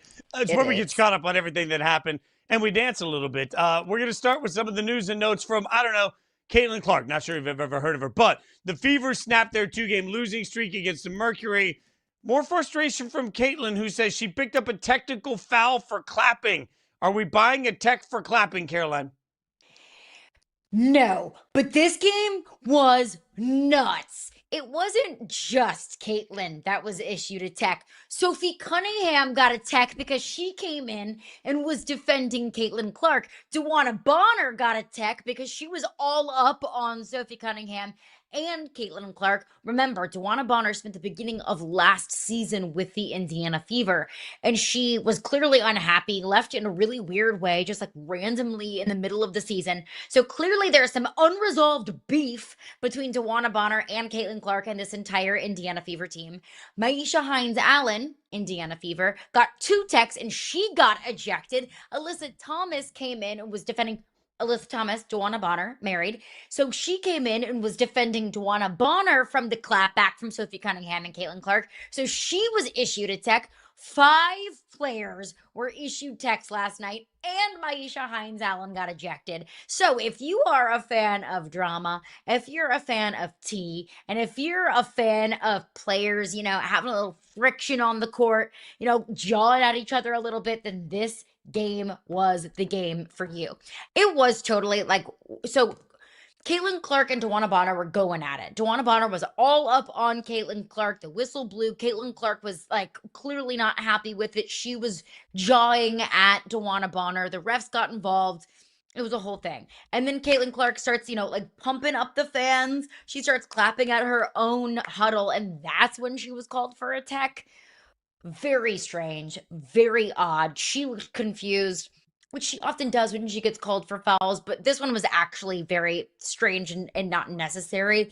If you wanted to call Caitlin Clark for a tech for what she, for anything else in that game, fine, but just in that moment, the timing was very, very strange. I wouldn't be surprised to see the refs kind of call that one back. But officiating has been, widely covered in this league this season because Kathy Engelbert came out. She had this enforcing committee that they wanted to really crack down on officiating this season in the WNBA. They wanted to make sure that the game didn't get so physical that superstars were getting injured. That was an issue last year. They wanted to make sure that, officiating was just standardized and tightened up. Now we're seeing a game last night where a superstar in Caitlin Clark gets teed up for literally just clapping at her, in her huddle. Ridiculous. But this game last night, it was wild. Okay, but there's no world where Caitlin Clark got teed up just for clapping. Like, we all understand this. And look, whether you've ever played any level of sports in your life or whether all you've ever done is argue with your parents. Like, there's a line that you've crossed, and as you walk away or you're in another spot, you start to clap, and it's like, yeah! Look, I understand where this is coming from. This is not just about clapping. Like, there's never been an official in the history of the world that walked in and was like, you know what? I'm just going to unnecessarily tee up Michael Jordan or LeBron James. And we can't have it both ways. And I mean we by everybody that watches NEW. Because all I ever hear is, oh, the refs are too kind to Caitlin. Well, if you believe that, then you're not going to believe that she just arbitrarily gave her some sort of a technical. I'm never going to believe that. Or, she gets star treatment. Well, if that's the case, she's not going to get an unnecessary tech. So you'd have to believe that the refs came in and had it out for the biggest star in the league. I'm not buying any of that. More likely after several warnings of something, because Caitlin certainly plays with the level of fire that will get her several warnings of something. She finally had the straw that broke the camel's back. That's why the phrase is the straw that broke the camel. Like, the clap is definitely a straw, but like, I just have a hard time believing that it was just a huddle clap. Just a huddle clap. Which is why I say, if the tech was issued at any other point in the game, if the tech was issued at any time when her and DeWanna Bonner were, going at it like this, if the tech was called at any other point, then I think that would be much more understandable, but it wasn't. It was called in the moment where she was clapping in the huddle. It wasn't called when she was doing this to the fans. So the timing is strange. Fair. What led up to it worthy of getting teed up. In the moment, though, it feels silly.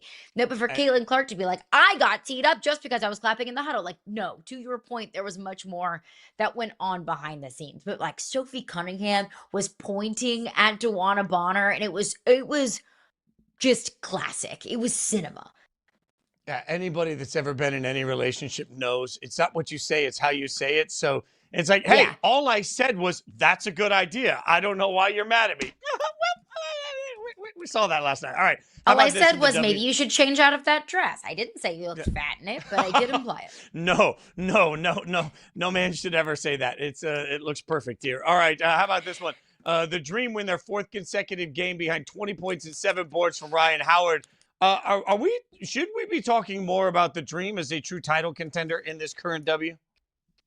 Yes. And look, they beat the Tempo last night. The Tempo are a good team, not a great team. That's a team that the Dream should have taken care of business against, and they did. So there's not any big-time sweeping evaluation that I can make off of that game alone. But you have Alicia Gray and Ryan Howard playing at all-star levels. Both of those players are good for 15 to 20 points on any given night. Angel Reese is a rebounding machine. She's good for a double-double on any given night. And we had 18 points from Medina Okot off the bench last night, who is also a massive defensive force in the paint. So you're getting bench production. You have 2 go-to scorers. You have an elite defensive player in Angel Reese. Atlanta is checking all of these boxes of what makes a legitimate championship contender.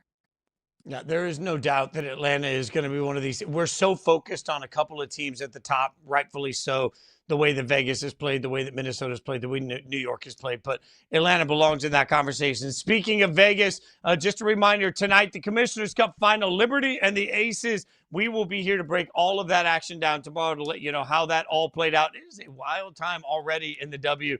I just love the drama. We'll clap our way out. We'll clap Stephen Cup finals Godfrey next week. Oh, is the cup But we final get a next week? preview of the cup final tonight. So the Liberty, Liberty and Aces play tonight in a regular season game, but we'll get the cup final next Tuesday. You are right about that. I'm going to figure out how to read a calendar. That's my next goal. Stephen Godfrey joining us next. We'll get Godfrey's thoughts on everything. Yeah, that's right. Football and football coming up.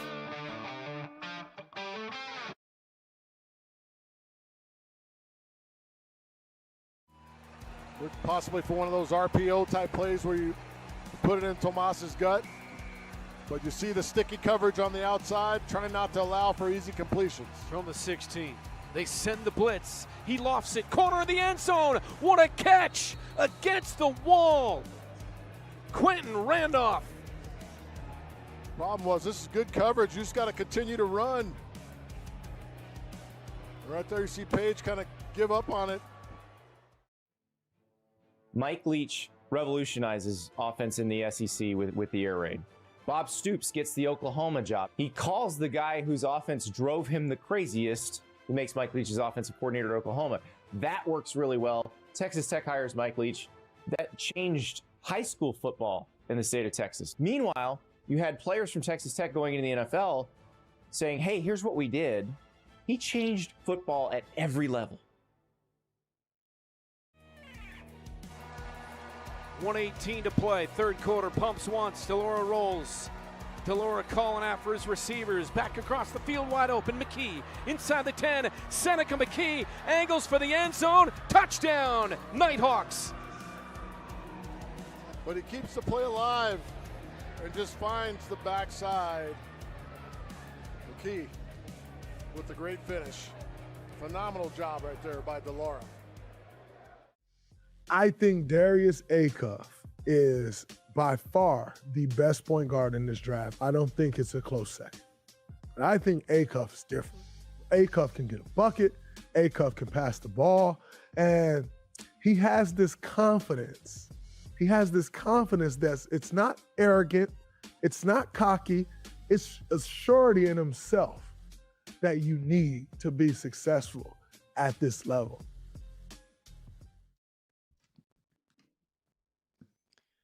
Lionel Messi breaks Marta's all-time World Cup goal record for both men's and women's with 18 and counting. Absolutely incredible work by him. I am at a loss for words, Caroline, because this entire tournament has taken the entire country by storm, the entire world by storm, but specifically to watch him do what he's doing at this level unstoppably when everybody knows what's coming. It truly is. It feels like you're watching something generational, something you'll tell your kids about, not just with this tournament, but specifically with the way he's playing.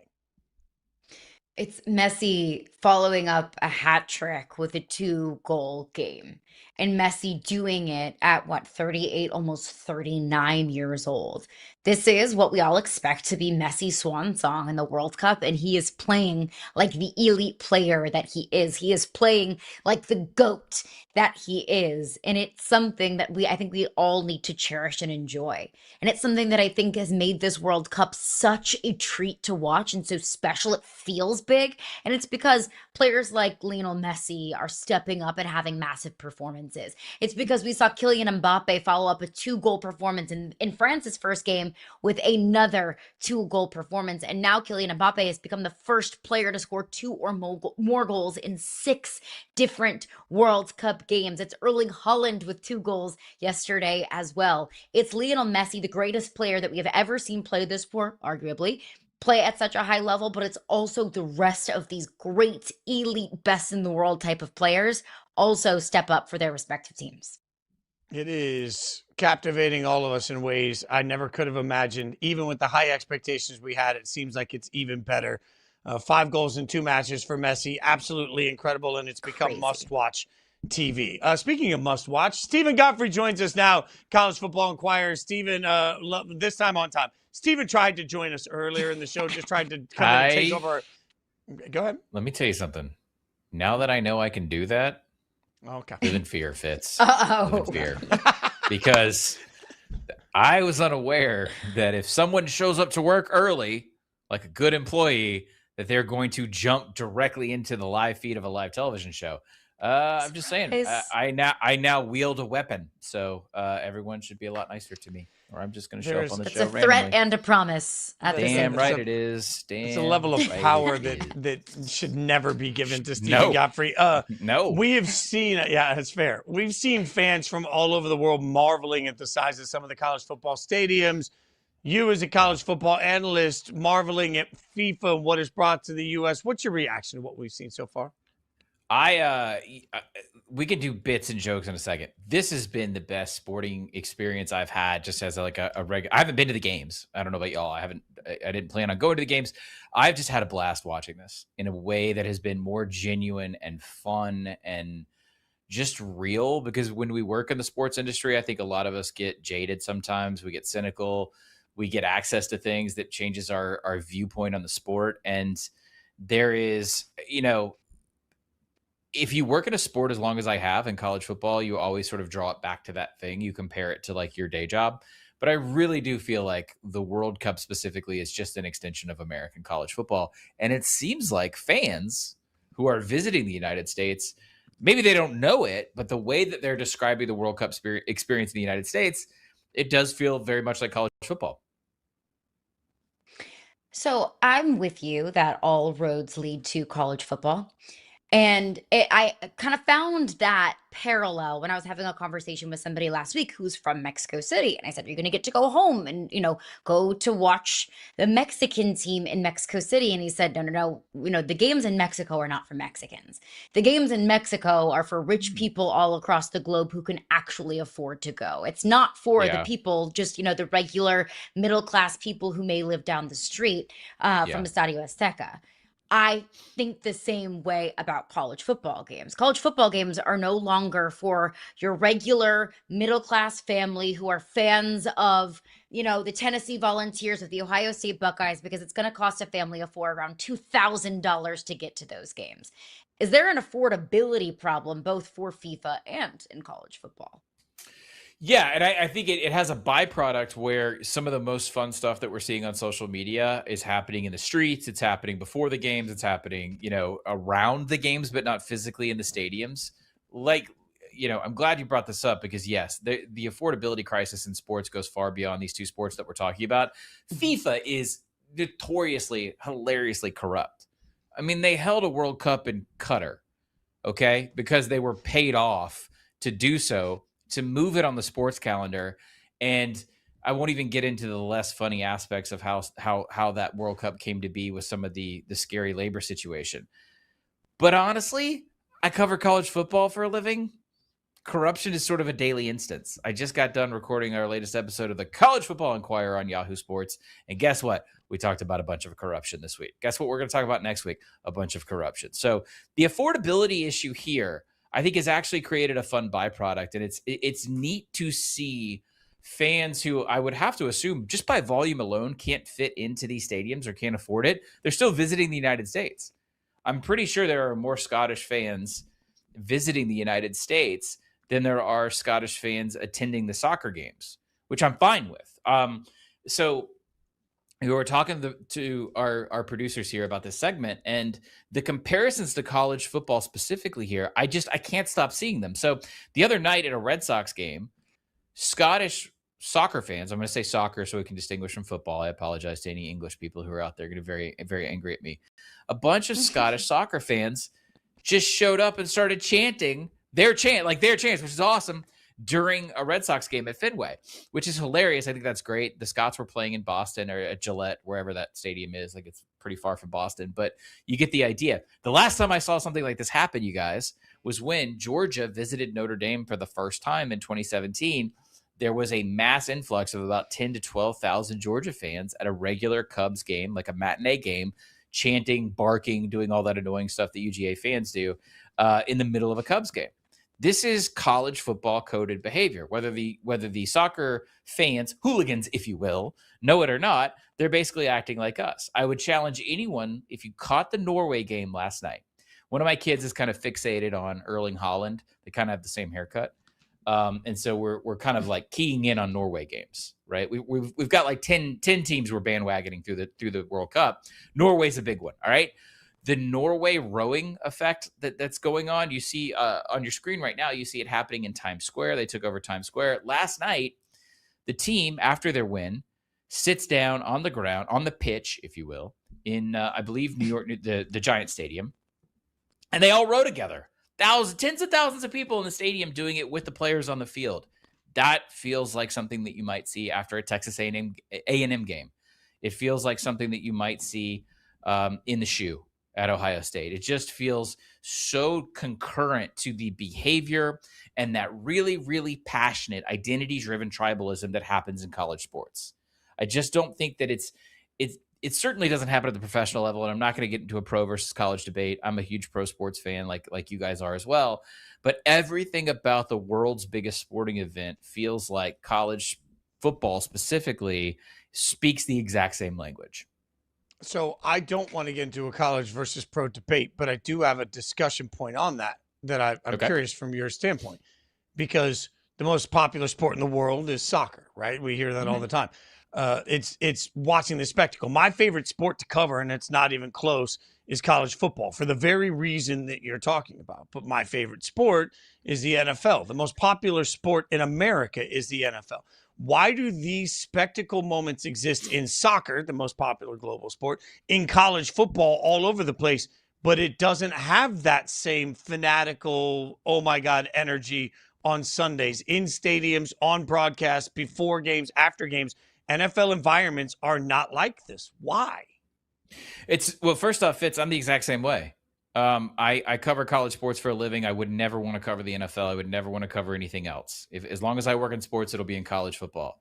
But as far as a fan, what do I care the most about? I care the most about being absolutely miserable and hating myself for 3 hours and change every Sunday, thanks to the Atlanta Falcons. I won't change that. That's who I am.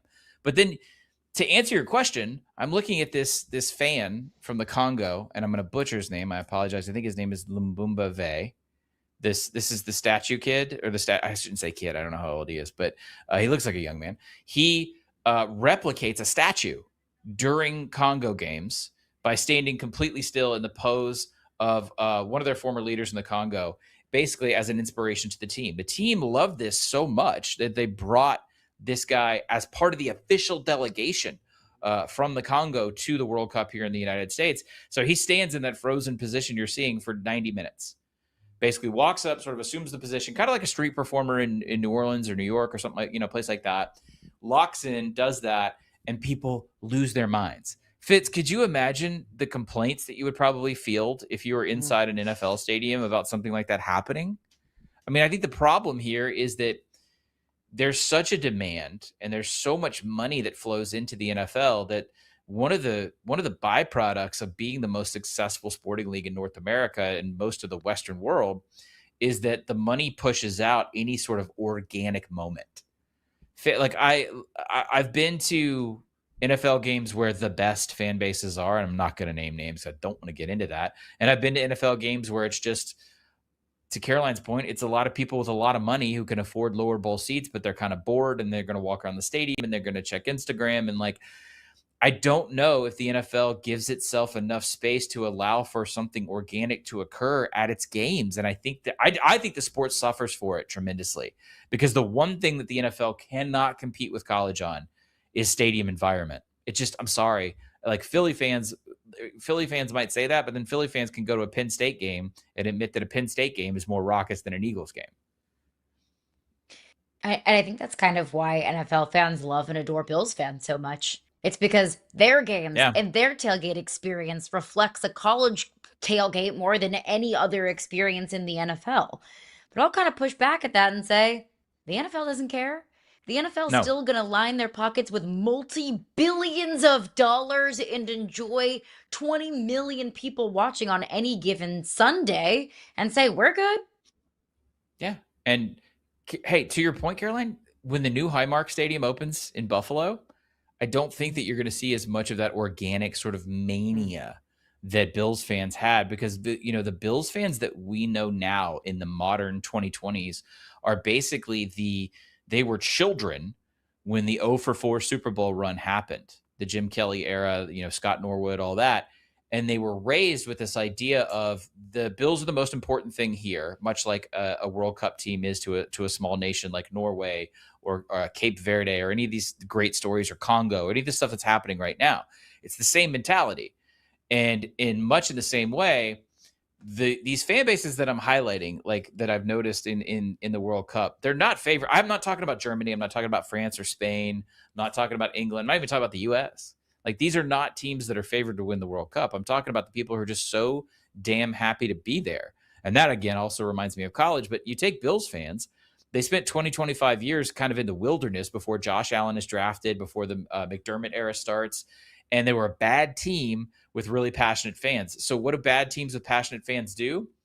They kind of occupy themselves, right? They kind of learn to entertain themselves. That's when we're setting folding tables on fire in the parking lot and throwing our buddies through them. I'm serious. This is not a joke. Like, that's how you create that moment, is that the passion exceeds the win-loss record, and people are so proud to be from that part of the country, or in the World Cup's case, that part of the world, that they persevere regardless. Norway hasn't been in a World Cup since 1994, and they're bringing in fans to make it look like they're one of the most powerful, fan bases in the game of soccer. The same the potential's there in the NFL. We know it because it exists everywhere in college football, right? I mean, Tennessee fans South Carolina sold out its stadium for 3 years in the 90s, every game, and they didn't win a game. They were 0 for 2 full seasons. It was right before they joined the Southeastern Conference. I can give you a million stats like that in college. It is possible for the NFL to do what we're talking about. It's just that it does not behoove their bottom line. And the one thing that I can tell you for certain is that if it does not generate revenue in the NFL, they're not going to do it. They don't care.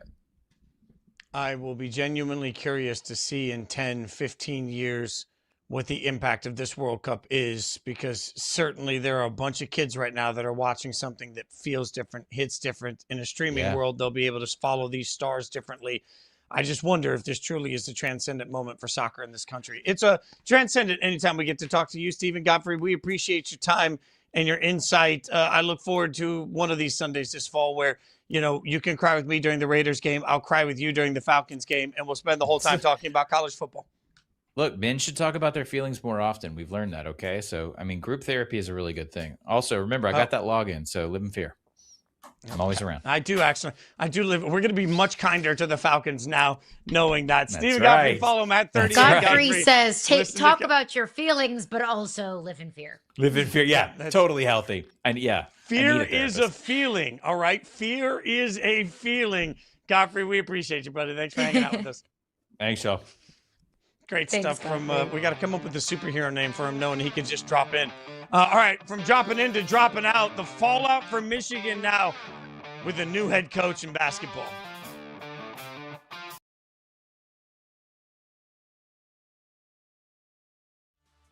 Do you have any advice that you could give to Christian Pulisic about how to handle this World Cup? I think if he can find a zone where he is like that kid again that is on the field with his buddies, and these are his buddies, this national team, these guys are close, and just understand not overthink the opportunity and the pressure and the home World Cup, but be like, what a privilege it is for us to be on this field right now representing the United States. He's gotta lock it in. Right here, under 8, down by 3. It's one of the best teams, if not the best team in the league. Fired, caught, open space in front. Karan Ashley still on his feet inside the 5, touchdown!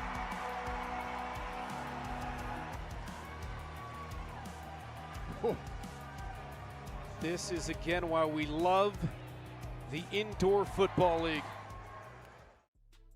I'll take it as a miss because it didn't work. But I still think this guy has the potential to become a star in this league. I was super on the train of draft Giannis Antetokounmpo. And so I'd have to say that that's my miss, but not miss from the standpoint of Killian Hayes type of miss. Miss from the standpoint of ultimately it didn't work. And now he's trying to and will figure it out, I think, in Atlanta. We'll see how things go. And this is the kickoff here by Kevin Macias, who was a Sugar Skull until 2 weeks ago. And the return up to the races, Aaron Jackson. Touchdown, Sugar Skulls returning the opening kickoff. This is outstanding. And you know what's funny? So I was downstairs, and Mr. Jackson came up to me. He was like, hey, man, I appreciate you saying good things about me. I was like, look, if you make plays, I'm going to say good things. So if you want me to keep saying great things about you, keep making plays. Just days after downplaying NBA speculation to Tony Garcia, Dusty May bolted for Dallas, a stunning exit that leaves Michigan paying for success. Even in this era, champions don't get continuity. That from Matt Glenesk from USA Today, college editor. And look, stop me if you've heard this story before. A coach coming off a national championship bolts Michigan to go take a professional job, and a bench coach is his replacement. Like, this is wild to me that yet again Michigan is trying to find a replacement. Hopefully this coach is problematic. But the Wolverines quickly announced top assistant Mike Boynton Jr. to interim head coach. Caroline, if you're a Michigan fan, this had to be jarring. 1000%. And also the comparison to the football team, maybe not a perfect comparison, because I don't remember anybody wearing glasses and putting on a disguise to go behind the enemy's sidelines for Michigan basketball.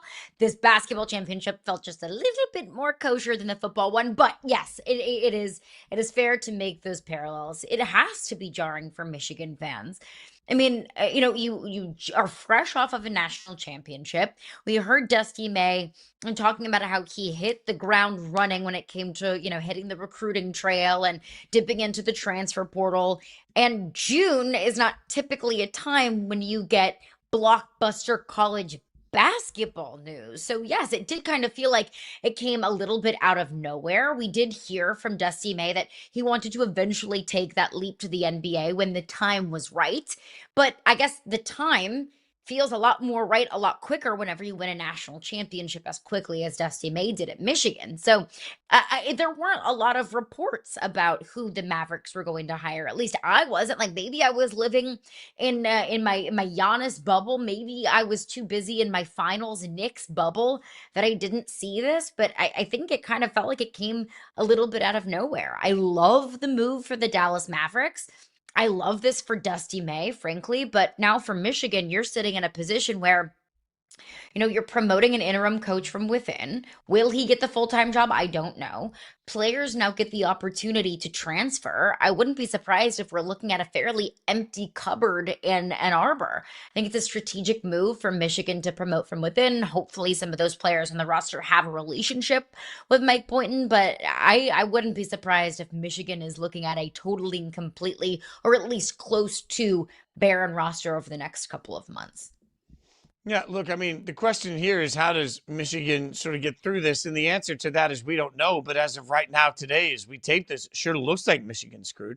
And what's the weight, that you get for a national championship? If you're a Michigan fan, you just won the Natty because of Dusty May. But if you're a Michigan fan, you're now looking around your program trying to figure out how you're going to work through this season because of Dusty May. And that's just the reality of what modern sports have become. The NBA and college basketball are so similar in so many ways. You're out there recruiting free agents and trying to coach the best out of them. You got to win every year. There is no more, I got a guy locked up. To me, the college basketball world has become free agency every single year. So it makes things really difficult. That might be something that Dusty May just didn't want to participate in. But also, maybe Dusty May just wanted to go coach Cooper Flag and be in the NBA and be the Dallas head coach. Maybe it was just too good an opportunity to pass up. But either way, if you're Michigan, now you're so far behind the eight ball. Yes, they're going to open this window now where the players will be able to transfer. How do you build this roster? And even if you have money to go out there and try and build this roster, who do you get at this late stage that's going to come in and impact this season? So it just puts you behind in everything. And I think also important to stress, Dusty May's a great coach. Dusty May is a big part of why they won a national championship. He's a good recruiter with a lot of resources, but also a great basketball coach. So it's easy to say, they'll just replace him. But the actuality of that looks far more difficult, Caroline. So now they got to figure out if they got the right guy, because just because you promote somebody doesn't mean he's really the right guy. They got to figure out new culture. They got to figure out possibly an entirely new roster. They've got so much ahead of them with so little time to do it. It just feels like if Michigan wins this year, it'll be just short of a miracle. I mean, they will. There's no way, because Dusty May was the difference. I mean, Dusty May took over. How many wins did Michigan have the year before Dusty May took over? Like 8? And then Dusty May turned them into a national championship contender. Dusty May brought Florida Atlantic to the Final Four, and they were, like a point or two shy from beating San Diego State and punching their ticket to the national championship game. Like, Dusty May has been a certified winner everywhere he's gone. Dusty May has elevated every single program that he's been a part of. So I don't expect the Dallas Mavericks to be any different. You say that college basketball and the NBA are similar. Yes, but also no. Because in the NBA, you have contracts, you have salary caps, you have aprons, you have, standardization, at least as close to standardization across the league as you can get. You have salary caps, you're working with contracts. You don't have that kind of stability in college basketball, because college basketball is everybody's on a 1-year deal. That's not how the NBA works. In college basketball, you have to constantly re-recruit your own roster every single year. You have to constantly recruit through the transfer portal, and you have to constantly recruit high school players. That's exhausting. You constantly have to, be working with your boosters. You have to be working with the athletic department to get the money that you feel like is necessary to create a contender. That's not necessarily the same thing in the NBA. I forget where I saw this. It may have been from Mark Stein, the Stein line, who he had Dusty May on his show. And Dusty May said, everybody talks about stability in college sports. But, the current, system in college sports, Dusty May said, it's sustainable. It's just the quality of life of everybody that works in the sport is going to be really low. I think that's telling. Dusty May literally told us that he does not have a good quality of life because he's working in college sports. So it's not a shock to me that Dusty May would maybe want to step away from that, get an opportunity at the NBA level, and also get an opportunity at the NBA level that involves Cooper Flagg, the former #1 overall pick, the rookie of the year, getting the opportunity to coach and to develop Cooper Flagg. Those are two things that were just kind of the perfect storm, to where it makes sense why Dusty May probably wanted out, even at a program like Michigan, like being a Michigan man, right? That means something. But if Dusty May gets the opportunity to get a little bit more stability just in his personal and professional life, why not take it? Yeah. I will never fault somebody for taking opportunity. This can be complicated. It cannot. Until we hear more from Dusty May, we won't fully know. It is hard for me always to look at these situations and say, oh, it's about the future of college basketball, when Dusty May just won a championship in that exact climate. From college basketball to college baseball, the Oklahoma Sooners are your 2026 College World Series champions. Marks their 3rd championship in school history, the SEC's 7th straight win. Greg Sankey, don't worry about football, buddy. You got college baseball handled, Caroline. Well, he does have college baseball handled. He does have that, because it's not just the last 7 championships, it's 8 of the last 9, and there was only 1 repeat in the last 7 years. It was my school. But that's not necessarily going to be Greg Sankey's saving grace. Owning baseball, that's great and all. Owning softball, which is what the SEC has done, that's great and all. That's not paying your same kind of bills that football is. Owning baseball and softball, when you are consistently winning college football championships, sounds a whole lot better. But now that the Big Ten has won 3 consecutive college football championships with 3 different schools, winning baseball doesn't necessarily alleviate any of that heat from the SEC, from SEC football and from SEC football head coaches. But it is astonishing to see the run that SEC baseball has made. And that doesn't even include South Carolina, who won back-to-back several years ago. That doesn't include Florida, who's consistently a national championship contender and was in the national championship game in 2023. That doesn't include a lot of powerhouse baseball programs in the SEC who just haven't won one in the last 7 years. It's an incredible moment for Oklahoma. I only laugh because for years when I lived in SEC country, schools that came out and said, well, you're not giving us credit. Look at all of these non-football championships we've won, were mocked by SEC fans. Now SEC fans are like, wait a minute. Look at all these non-football championships that we've won. We'll be back tomorrow to keep breaking it down. Don't forget the NBA draft tonight on Yahoo Sports. Thanks so much for watching Yahoo Sports Daily.